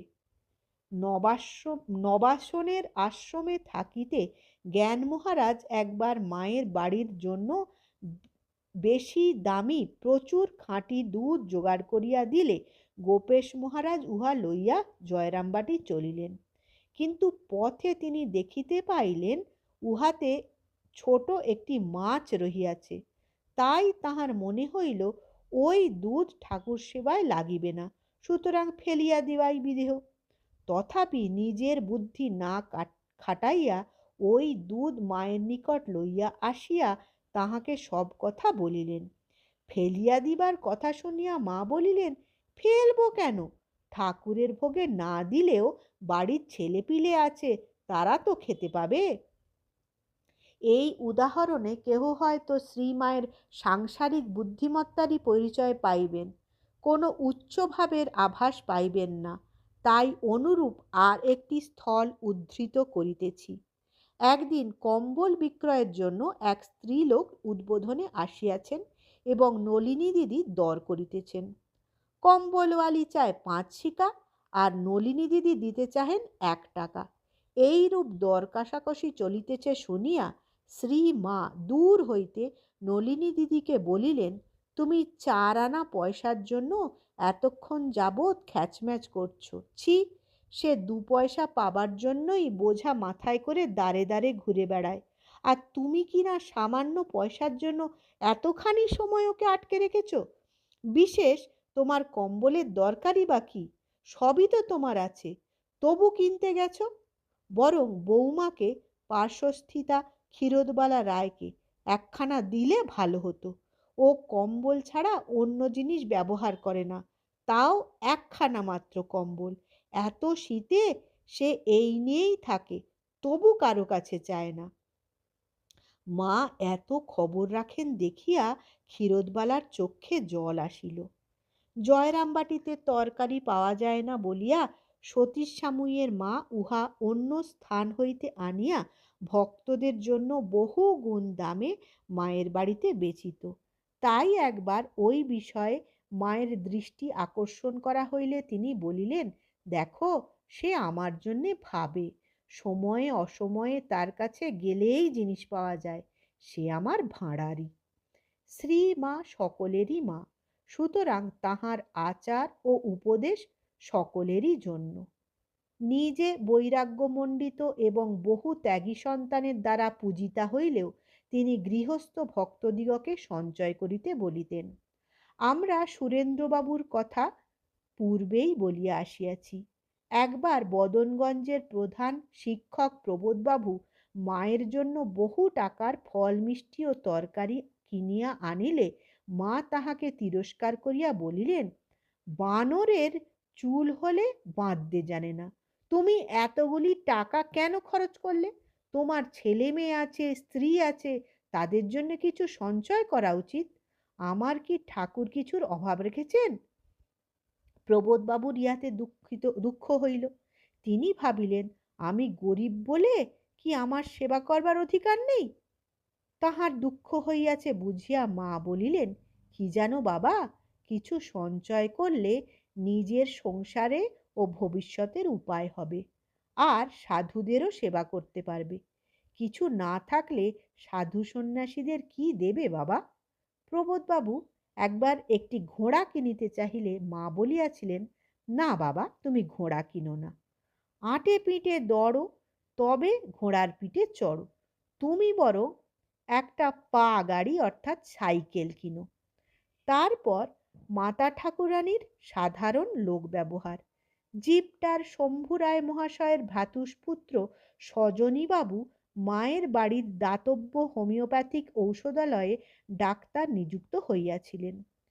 তিনি মায়ের নিকট দীক্ষা গ্রহণকালে 2টি টাকা দিয়া প্রণাম করিলে মা টাকা ফিরাইয়া দিলেন, অথচ ডাক্তার নিজেদের বাগানের শাকসবজি আনিলে মা সাদরে গ্রহণ করিতেন। সেবকের মনে এই অসামঞ্জস্যের প্রশ্ন উঠিয়াছে বুঝিয়া মা একদিন সন্ধ্যার সময় বলিলেন, দেখো, সজনীর টাকা রাখলুম না, জিনিসপত্র নিজেদের বাগানে নিয়ে আসে সেটা আলাদা কথা, ওর বাড়ির লোকেরা টাকা নেওয়ার কথা শুনলে ভয় পাবে, আমি তাদের বিষয় সম্পত্তিতে না হাত দিই, ওরা ভারী বিষয়ী লোক, তালুকদার, ওদের মনে সন্দেহ হতে পারে। একবার গোপেশ মহারাজ জয়রামবাটিতে থাকিতে সংবাদ পাইলেন ঢাকার ভক্তগণ শ্রী মাকে ওই অঞ্চলে লইয়া যাইবার ব্যয় নির্বাহার্থে 1,500 টাকা চাঁদার জন্য ছাপানো আবেদন বাহির করিয়াছেন। তিনি চাঁদার কথা না বলিয়া সুযোগ মতো শ্রীমাকে জিজ্ঞাসা করিলেন, মা, আপনার পূর্ববঙ্গে যাবার সম্ভাবনা আছে কি? মা বলিলেন, কি জানি বাবা, ঠাকুরের যেখানে ইচ্ছে তিনিই জানেন। তখন গোপেশ মহারাজ সাধারণভাবে বলিলেন যে ঢাকার ভক্তগণ তাহাকে লইয়া যাইবার উদ্যোগ করিতেছেন। শুনিয়া শ্রীমা বললেন, চাঁদা তুলবে তো? একটু চুপ করিয়া থাকিয়া আবার বলিলেন, লোকগুলো হুজুক নিয়েই আছে, এই দেখো না, ঠাকুরকে নিয়ে আর এক হুজুক উঠেছে। একবার গড়বেতা হইতে 2 জন ব্রহ্মচারী জয়রামবাটিতে আসিলে শ্রীমা জিজ্ঞাসা করিয়া বুঝিতে পারিলেন যে তাহারা আশ্রমের জন্য ওই অঞ্চলের বড় বড় গ্রামে অর্থ সংগ্রহ করিতে চায়। অমনি তিনি নিষেধ করিলেন, দেখো, ঠাকুরের নাম করে আমাদের এই অঞ্চলে সেবাশ্রম বা অন্য কিছুর জন্য চাঁদা আদায় করো না, শহরে বা দূরে যা হয় করো। মায়ের নূতন বাড়ির গৃহ প্রতিষ্ঠার সময় ললিতবাবু জয়রামবাটিতে উপস্থিত ছিলেন। তিনি সেখানে অবৈতনিক বিদ্যালয় ও দাতব্য চিকিৎসালয় স্থাপনের জন্য উৎসাহী হইয়া শ্রী মাকে বুঝাইতে লাগিলেন, মা, আপনার নামে ভক্তদের কাছে আবেদন বের করলে এই গরিব লোকেদের মহা উপকার হবে। এইভাবে টাকা তোলা মায়ের মনোপুত না হইলেও তিনি চক্ষু লজ্জায় কিছু বলিতে পারিতেছেন না। এমন সময় ব্রহ্মচারী রূপচৈতন্য হেমেন্দ্র সেখানে আসিয়া ও প্রস্তাব শুনিয়া ঘোর প্রতিবাদ করিলেন।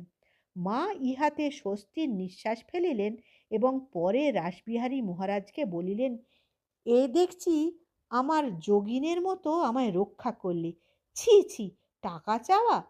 ললিতবাবু পরে নিজেই হোমিওপ্যাথিক ঔষধালয়ের ব্যয় বহন করিতেন। ইহার পরে শ্রীমায়ের সৌজন্য। বেলা আন্দাজ 2টার সময় জিপটায় রায়েদের একটি ছেলে কোনো কাজে জয়রামবাটি আসিয়াছিল। সে সমবয়সী পূর্ব পরিচিত রামময় প্রভৃতিকে দেখিয়া মায়ের বাড়ির বৈঠকখানায় গল্প জমাইয়া বসিল। এদিকে মা খবর পাইয়াই উনুন ধরাইয়া একটু হালুয়া তৈরি করিতে বসিলেন। রামময় বলিলেন, মা, ও তো আপনার কাছে আসেনি, আমাদের বয়সী, তা একটু আড্ডা দিতে এসেছে, ওর জন্য এত কষ্ট করার কি দরকার? মা উত্তর দিলেন, তা কি হয় বাবা, ওরা আমাদের জমিদার রাজা, ওদের জন্য একটু করতে হয়। শ্রী মায়ের ভাষা ও উপদেশ প্রণালীতে কতকগুলি বৈশিষ্ট্য ছিল। তিনি কলকাতার লোকেদের সহিত কলকাতার ভাষায় কথা কহিতেন, কিন্তু আত্মীয় স্বজনের সহিত দেশের ভাষাই ব্যবহার করিতেন। তবে দেশের ভাষার সহিত প্রায়ই কলকাতার ভাষা মিশিয়া যাইত, আবার কলকাতার ভাষাতেও দেশের 2-4টি শব্দ বা উচ্চারণ ভঙ্গি আসিয়া পড়িত। তাহার প্রত্যেকটি কথাই ছিল মিষ্ট এবং কোমল। ভক্তকেও আদেশ না দিয়া বলিতেন, বাবা এটা করলে ভালো হয় না। তবে ভক্তগণের মঙ্গল কামনায় সময়ে সময়ে অল্প বয়স্কদিগকে তিনি আদেশও করতেন, আমি বলছি তুই এটা কর। কখনো কখনো শব্দ বা বাক্য বিশেষের উপর জোর দিবার জন্য তিনি উহা টানিয়া টানিয়া উচ্চারণ করিতেন। বিভূতিবাবু একদিন জয়রামবাটি হইতে কর্মস্থলে ফিরিয়া যাইতেছেন। এমন সময় রাস্তায় জলঝড় আরম্ভ হইল। মধ্যে আবার দ্বারকেশ্বর নদ পার হইতে হয়। সারাদিন মায়ের দুশ্চিন্তায় কাটিল। পরের সপ্তাহে বিভূতিবাবু পুনরায় জয়রামবাটি আসিলে মা বলিলেন, তুমি তো চলে গেলে, জল হচ্ছিল, আমি ভাবছিলুম বিভূতি আমার এত বড় নদী পেরুলো। কথার মধ্যে তিনি সুন্দর ছড়া কাটিয়া উহা চিত্তগ্রাহী করিয়া তুলিতেন। শ্রী শ্রী রামকৃষ্ণ পুঁথি প্রণেতা শ্রীযুত অক্ষয় কুমার সেন একদিন মাতা ঠাকুরানীর নিকট আসিয়া মা বলিয়া সম্বোধন করিলে তিনি উত্তর দিলেন, হ্যাঁ বাবা। তখন অক্ষয় বাবু বলিলেন, মা আমি বললুম মা, আর তুমি বললে হ্যাঁ, আর কিসের ভয়? শ্রীমা উত্তর দিলেন, না বাবা, অমন কথা বলো না, যার আছে ভয় তারই হয় জয়। জনৈক স্ত্রী ভক্তকে শ্রীমা একদিন বুঝাইতেছিলেন যে মানুষের দেওয়া জিনিস থাকে না, সুতরাং তাহাদের কাছে কিছু চাইতে নেই, এমনকি বাপ বা স্বামীর কাছেও নহে। পরে বলিলেন, ঠাকুর যখন দেবেন তখন রাখবার জায়গা পাবে না। ঠাকুরের দেওয়া জিনিস ফুরোয় না। যে চায় সে পায় না, যে চায় না সে পায়। নিবেদিতার দেহত্যাগ প্রসঙ্গে তিনি একদিন বলিয়াছিলেন, যে হয় সুপ্রাণী তার জন্য কাঁদে মহাপ্রাণী, অর্থাৎ অন্তরাত্মা। এই সমস্ত ভাববহুল প্রবাদ বাক্যাদি প্রয়োগ ছাড়াও মায়ের এমন একটা সুন্দর শব্দবিন্যাস পদ্ধতি ছিল, যাহা সরল হইলেও অতীব চিত্তাকর্ষক, অথচ মার্জিত রুচি এবং চিন্তাশীলতার পরিচায়ক। প্রথম মহাযুদ্ধের অবসানের সংবাদ শ্রীমাকে জানাইতে গিয়া যতীন্দ্রনাথ ঘোষ মহাশয় যখন আমেরিকা যুক্তরাষ্ট্রের প্রেসিডেন্ট উইলসনের 14 দফা সন্ধি শর্ত বুঝাইতে লাগিলেন, তখন একটু শুনিয়াই মা বলিলেন, ওরা যা বলে সব মুখস্থ। যতীন্দ্রবাবু কথাটার তাৎপর্য বুঝিতে না পারিয়া চিন্তা করিতেছেন দেখিয়া তিনি আবার বলিলেন, যদি অন্তস্থ হতো তাহলে কথা ছিল না। আর ছিল তার সুন্দর উপমা প্রয়োগ, ঈশ্বর লাভ শুধু তাঁর কৃপাতেই হয়, তবে সাধনাদিরও প্রয়োজন আছে, উহা দ্বারা চিত্তশুদ্ধি হয়। এই কথা বুঝাইতে গিয়া মা বলিলেন, শুধু তাঁর কৃপাতে হয়, তবে ধ্যান জপ করতে হয়, তাতে মনের ময়লা কাটে। যেমন ফুল নাড়তে চাড়তে ঘ্রাণ বের হয়, চন্দন ঘষতে ঘষতে গন্ধ বের হয়, তেমনি ভগবত তত্ত্বের আলোচনা করতে করতে তত্ত্বজ্ঞানের উদয় হয়। নির্বাসনা যদি হতে পারে এক্ষুনি হয়। পত্রে দুইজনের মনোমালিন্যের সংবাদ পাইয়া উত্তরে মা জানাইয়াছিলেন, সময়ে সবই সহ্য করতে হয়, সময়ে ছাগলের পায়েও ফুল দিতে হয়। অনেক ভক্তই শ্রীমায়ের নিকট দুঃখ করিয়া বলিতেন যে তাহার ন্যায় গুরু লাভ করিয়াও দুর্ভাগ্যবশত তাহাদের জীবনে কিছুই হইতেছে না। এইরূপ স্থলে তিনি আশ্বাস দিয়া বলিতেন, আমার যা করে দেবার আমি সেই এক সময় অর্থাৎ দীক্ষাকালে করে দিয়েছি। তবে যদি সদ্য শান্তি চাও সাধন ভজন করো, নতুবা দেহান্তে হবে। এই কৃপা লাভ ও কৃপা বিষয়ে সচেতন হওয়ার পার্থক্য বুঝাইতে গিয়া তিনি জনৈক ভক্তকে বলিয়াছিলেন, বাবা, তুমি যদি একটা খাটে ঘুমিয়ে থাকো আর কেউ সেই খাটখানা সমেত তোমাকে অন্যত্র নিয়ে যায়, তাহলে তুমি ঘুম ভাঙতেই কি বুঝতে পারবে না যে স্থানান্তর হয়েছে? না যখন বেশ পরিষ্কারভাবে ঘুমের ঘোর কেটে যাবে তখন দেখবে যে অন্যত্র এসেছো? কোমলতার প্রতিমূর্তি শ্রীমা কাহারও মনে কষ্ট দিতে পারিতেন না, আর তাহার স্বভাবই ছিল এই যে অপরে যেখানে দোষটুকু বাড়াইয়া তুলিত, তিনি সেখানে এতটুকু গুণ দেখিতে পাইলে উহারই প্রশংসায় শতমুখ হইতেন। তাই ভক্তের উপর সর্বদা তাহার আশীর্বাদই বর্ষিত হইত। জনৈক ভক্ত একদিন কতকগুলি আম কিনিয়া কলকাতায় মায়ের বাড়িতে আনিলেন। অগ্রভাগ খাইলে দেবতার ভোগে দেওয়া চলে না জানিয়া তিনি দোকানির কথায় বিশ্বাস করিয়া চাখিয়া দেখেন নাই। মধ্যাহ্ন ভোগের পর সকলে প্রসাদ পাইতে বসিলে টক বলিয়া কেহ মুখে দিতে পারিলেন না। মা কিন্তু একটি আম খাইয়া বলিলেন, না, এ বেশ টকটক আম। মা একটু টক পছন্দ করিলেও বর্তমান ক্ষেত্রে ঐরূপ বলার উহাই একমাত্র কারণ ছিল না। প্রকৃত কারণ ছিল ভক্তের মান রক্ষা করা। অন্য স্থলেও দেখা যাইত ভক্তের আনিষ্ট মিষ্ট ইত্যাদি খারাপ হইলেও মা উহার দুই একটি মুখে দিতেন। ভক্তদিগকে তিনি মুক্ত হস্তে দান করিতেন। তাহার জন্যে যে জলখাবার প্রসাদ রাখা হইত, তাহা ভক্তদিগকে দিতে দিতে অনেক সময় নিজের জন্য কিছুই থাকিত না। আবার তিনি স্বয়ং প্রসাদ ভাগ করিতে বসিলে নিজে প্রত্যহ যে মিছিরির পানাটুকু খাইতেন তাহাও নিঃশেষ হইয়া যাইত বা অল্পই অবশিষ্ট থাকিত। আধুনিক অর্থে শিক্ষিতা না হইলেও শ্রী মায়ের ব্যবহার ও উপদেশাবলী এত সুন্দর, উদার, তথ্যবহুল ও মর্মস্পর্শী ছিল যে নিবেদিতার ন্যায় সুশিক্ষিতা পাশ্চাত্য মহিলাও একসময় লিখিয়াছিলেন, তাহার মধ্যে যে জ্ঞান ও মাধুর্যের বিকাশ হইয়াছিল তাহা হয়তো অতি সরল স্ত্রীলোকের পক্ষেও লাভ করা সম্ভব। কিন্তু তবু আমার দৃষ্টিতে তাহার পবিত্রতা যেমন চমকপ্রদ ছিল, তেমনি অপূর্ব ছিল তাহার সুমার্জিত সৌজন্য এবং অপরের ভাব বুঝিবার মতো পরম উদার মন। তাহার নিকট উত্থাপিত প্রশ্নগুলি যতই কঠিন বা অভিনব হোক না কেন, আমি কখনো তাহাকে উত্তর দানকালে ইতস্তত করিতে দেখি নাই।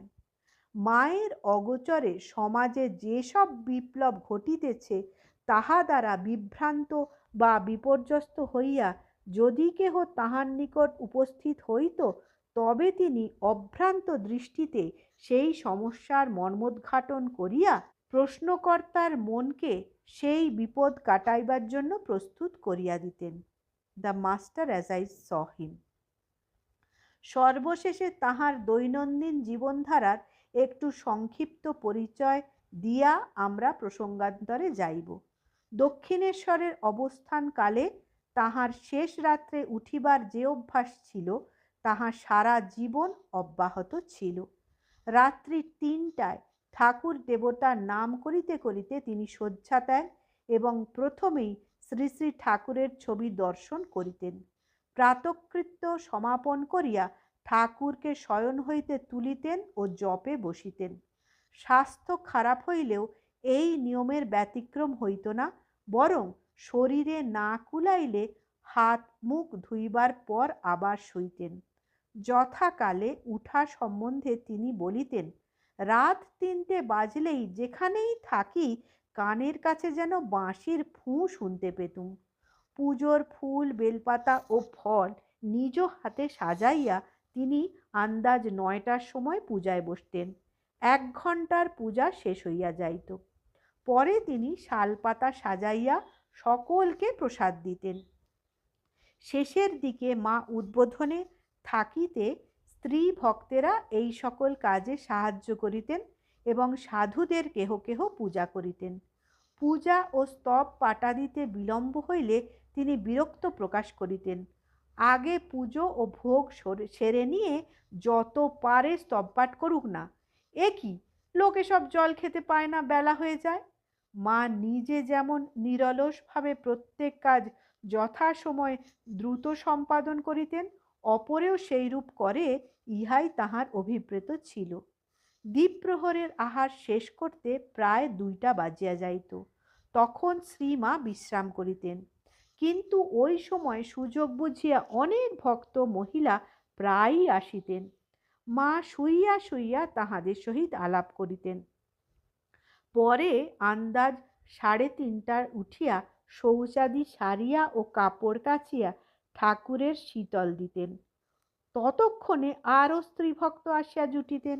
শীতল দিবার পর মা মালা লইয়া বসিতেন এবং মাঝে মাঝে স্ত্রীলোকদের সহিত কথা কহিতেন। পুরুষ ভক্তরা তাহার নিকটে আসিতেন প্রায় 5:30টার সময়। স্ত্রী ভক্তেরা তখন অন্য ঘরে গিয়া বসিতেন। মা সর্বাঙ্গ চাদরে ঢাকিয়া তক্তাপোষের উপর পা ঝুলিয়া বসিয়া পুরুষদের প্রণাম লইতেন। তখন গ্রীষ্মকাল হইলে কেহ তাহাকে পাখা দিয়া বাতাস করিতেন। মা ভক্তদের কেমন আছেন ইত্যাদি প্রশ্নের উত্তর সাধারণত ঘাড় নাড়িয়া বা অনুচ্চ স্বরে দিতেন। উপস্থিত অপর কেহ মায়ের কথা স্পষ্ট করিয়া আবৃত্তি করিতেন। কাহারও বিশেষ কিছু জিজ্ঞাস্য থাকিলে তিনি সর্বশেষে আসিতেন। ওই ব্যক্তি পরিচিত হইলে মা নিজেই কথা বলিতেন, নতুবা অপরের সাহায্যে লইতেন। সন্ধ্যার আগে তিনি আবার জপে বসিতেন এবং সন্ধ্যার পর উহা শেষ করিয়া ভোগের পূর্ব পর্যন্ত মেঝেতে শুইয়া থাকিতেন। ওই সময় কোনো স্ত্রী ভক্ত তাহার পায়ে বাতের তেল বা আমবাতের জন্য গায়ে মরিচাদি তেল মালিশ করিতেন। রাত্রে ঠাকুরের ভোগের পর আহারাদি করিয়া শুইতে 11টা 11:30 বাজিয়া যাইত। মায়ের আহার সম্বন্ধে কতকগুলি বিশেষত্ব ছিল। শাকের মধ্যে ছোলা শাক, মূলা শাক প্রভৃতি তাহার প্রিয় ছিল। জ্বরের পর অরুচি হইলে তাহাকে অনেক সময় ছোলা শাক দেওয়া হইত। বেগুনি, ফুলুরি, ঝাল বড়া, আলুর চপ প্রভৃতি তেলে ভাজা তিনি পছন্দ করিতেন। শীতকালে সকালের পূজোয় মুড়ি ও ফুট কড়াইয়ের সহিত ওই সকল জিনিস মাঝে মাঝে ঠাকুরকে ভোগ দেওয়া হইত। মুগের নাড়ু, ঝুরি ভাজা ইত্যাদিও তিনি ভালোবাসিতেন। তাহার আমাশয়ের ধাত ছিল বলিয়া কবিরাজ দুর্গাপ্রসাদ সেন তাহার জন্য আমরুল শাকের ব্যবস্থা দেন। শেষাশিসি তিনি উহা প্রায়ই খাইতেন। মঠ হইতে কেহ উদ্বোধনে আসিলে পূজনীয় বাবুরাম মহারাজ তাহার হাতে উহা পাঠাইয়া দিতেন। রাতাবি সন্দেশ এবং লাল আলুর রসপুলি পিঠা তাহার প্রিয় ছিল। সকালে তিনি একটু মিছরির শরবত খাইতেন। মিষ্ট আম অপেক্ষা অম্ল মধুর টকটক মিষ্টি মিষ্টি আমই অধিক ভালোবাসিতেন। পেয়ারা ফুলি, ছোট ল্যাংড়া, আলফানসো তিনি পছন্দ করিতেন। ডান হাঁটুতে বাত থাকায় তিনি দই নামমাত্রই খাইতেন। পেটের অসুখ ও বাতের জন্য তিনি ইদানিং একটু আফিং খাইতেন, তাই মধ্যাহ্ন ও রাত্রে আধসের করিয়া দুধের ব্যবস্থা ছিল। দ্বীপ্রহরে 1 পোয়া মাত্র খাইয়া বাকি দুধে ভাত মাখিয়া ভক্তদের জন্য রাখিয়া দিতেন। উদ্বোধনে যাহারা থাকিতেন তাহারা সকালে ও বৈকালে যাহারা আসিতেন তাহাদের অনেকেই ওই প্রসাদের কিছু কিছু পাইতেন। বৈকালে পান ও জল ছাড়া তিনি কিছুই খাইতেন না। রাত্রে 2-3 খানি লুচি, একটু তরকারি ও প্রায় 1.5 পোয়া দুধ খাইতেন। তিনি প্রত্যহ 4 বার দাঁতে গুল দিতেন। নারিকেলের পাতা ও দোক্তা পোড়াইয়া উহা তৈয়ার হইত। মা যখন জয়রামবাটিতে মামাদের বাড়িতে ছিলেন তখন সকাল 7টা হইতে 9টা পর্যন্ত বারান্দায় বসিয়া তরকারি কুটিতেন। ওই সময় ভক্ত সন্তানগণ কাছে গিয়া তাহার সহিত আলাপ করিতেন ও শাক সবজি পাতা বাছিয়া দিতেন। স্নান সারিয়া তিনি প্রায় 9টার সময় পূজায় বসিতেন এবং পূজার পর ভক্তদের প্রসাদ দিতেন। ভক্তেরা সাধারণত মুড়ি, মিষ্ট এবং হালুয়া পাইতেন। কখনো বা উহার সহিত তাহাদের আনিত ফলমূলও থাকিত। প্রসাদ বিতরণের পর রাঁধুনিকে জল খাইতে বসাইয়া তিনি রান্না করিতেন। তরকারিতে লবণ, ঝাল ও মশলা একটু কম দেওয়া তাহার অভ্যাস ছিল, যেহেতু শ্রী শ্রী ঠাকুর ঐরূপ রান্নাই পছন্দ করিতেন। ভক্তগণ বাড়ির মধ্যে মাকে প্রণাম করিতে গেলে তিনি তাহাদিগকে মিষ্ট জল ও অন্তত 2 খিলি পান দিতেন। মায়ের জন্য ভক্তগণ যাহা লইয়া আসিতেন অথবা কলিকাতা হইতে যাহা পাঠাইতেন, তিনি তাহা সানন্দে গ্রহণ করিয়া সযত্নে তুলিয়া রাখিতেন। পরে ভক্তদের মধ্যে উহা এমনভাবে বিলাইতেন যেন উহা ভক্ত সেবার জন্যই আসিয়াছে। গ্রামের অনেক বৃদ্ধ স্ত্রী পুরুষও সন্তানাদি সহ প্রায় দিদি ঠাকুরুনকে প্রণাম করিতে আসিত এবং হাত ভরিয়া ফল, মিষ্ট প্রভৃতি লইয়া হাসি মুখে বাড়ি ফিরিত। স্বামী শারদানন্দজি ও শ্রী রামকৃষ্ণ গতপ্রাণ বলরাম বসু মহাশয়ের পত্নী শ্রীমতী কৃষ্ণভামিনীর প্রেরিত বেদানা ও আম প্রভৃতি ভাগ করিয়া প্রথমে সিংহবাহিনী, ধর্ম ঠাকুর ও অন্যান্য দেবতার জন্য পাঠাইতেন, পরে আত্মীয় স্বজন ও গ্রামবাসী দিগকে দিতেন। মিষ্টান্নাদিও এইরূপে বিতরিত হইত। আবার কোনো ভক্ত অনুপস্থিত থাকিলে বা তাহার শীঘ্র আসিবার কথা থাকিলে তাহার ভাগ তুলিয়া রাখিয়া দিতেন। একবার কোনো কর্মোপলক্ষে পুলি পিঠা হইয়াছিল। বিভূতিবাবু ছুটি পাইলেই জয়রামবাটি আসেন জানিয়া মা তাহার জন্য পিঠা তুলিয়া রাখিলেন, কিন্তু বিভূতিবাবু সেবার আসিতে বেজায় দেরি হইল। তথাপি মা তাহার আশায় প্রতিদিন পিঠাগুলি আবার ভাজিয়া তুলিয়া রাখিতে লাগিলেন আর বলিতে লাগিলেন, কাল হয়তো আসতে পারে, যদি আসে মনে হবে আহা খেতে পেলে না। এইরূপে 4 দিন পরে বিভূতিবাবু মায়ের বাড়িতে গিয়া নিজের ভাগ পাইলেন। জয়রামবাটির নতুন বাড়িতে তাহার জীবনধারা মোটামুটি একই রূপ ছিল। বিশেষ এই যে শেষাশেষি শরীর দুর্বল হইয়া পড়ায় বেশি কাজ করিতে বা অধিকক্ষণ বসিয়া থাকিতে পারিতেন না। পূর্বাপেক্ষা বেশি সময় তাহাকে শুইয়া কাটাইতে হতো এবং ওই অবস্থাতেই আগের অভ্যাস মতো জপ চলিত। সকালে একটু রৌদ্র উঠিলে তিনি বাহিরে বসিয়া ধনে, মৌরি ও পলতার জল খাইয়া তরকারি কুটিতে কুটিতে ভক্তদের সহিত আলাপ করিতেন। বেলা 9টা আন্দাজ ঈষদুষ্ণ জলে গা মুছিয়া ঠাকুর ও গোপালের পূজা করিতেন। তারপর দীক্ষার্থী কেহ থাকিলে দীক্ষা দিতেন। এই সব কাজ শেষ হইলে সকলকে প্রসাদ দিয়া ও নিজে একটু মিছিরির পানা ও মুড়ি বা খই কোটা খাইয়া রান্নার তদারক করিতেন। পরে ঠাকুর তাহাকে যেভাবে পান সাজিতে শিখাইয়াছিলেন সেইভাবে প্রায় 200 খিলি পান তৈয়ার করিতেন। কোনো কোনো দিন ওই সময় চিঠি পড়া হইত। মা শুনিয়া উত্তর বলিয়া দিতেন। দুপুরে রান্না হইয়া গেলে মা হাত পা ধুইয়া পঞ্চপাত্র লইয়া ঠাকুরের দিকে চাহিয়া বলিতেন, রান্না হয়েছে, খেতে চলো, যেন তাহাকে রান্নাঘরে লইয়া যাইতেছেন। ভোগ হইয়া গেলে মা সেবকদের সহিত একসঙ্গে খাইতে বসিতেন। তাহার পিত্তের ধাত ছিল এবং শরীর জ্বালা করিত বলিয়া কলাইয়ের ডাল পছন্দ করিতেন। এখানেও উদ্বোধনের মতো দুধে ভাতে মাখিয়া সকলকে প্রসাদ দিতেন। বেলা 3টা নাগাদ হাত পা ধুইয়া আসিয়া রাত্রের কুটনা কুটিতেন। এই সুযোগে পাড়ার মেয়েরা তাহার সহিত কথা বলিতে আসিত। রান্নার ভার রাঁধুনি, ব্রাহ্মণী ও সেবকদের উপর থাকিলেও মা মাঝে মাঝে 2-1টা তরকারি রাঁধিয়া নিজ হাতে পরিবেশন করিতেন। যেদিন কার্যবশত সকালে চিঠি পড়া হইত না, সেদিন সন্ধ্যার পরে হইত। রাত্রি 9টার সময় তিনি ঠাকুরের ভোগ দিতেন অথবা নিজে অপারগ হইলে অপর কেহ দিতেন। সকল বিষয় ও ভক্ত পরিজনের দেখাশোনা করিয়া রাত্রে শুইতে প্রায় 11টা বাজিয়া যাইত। জয় মা।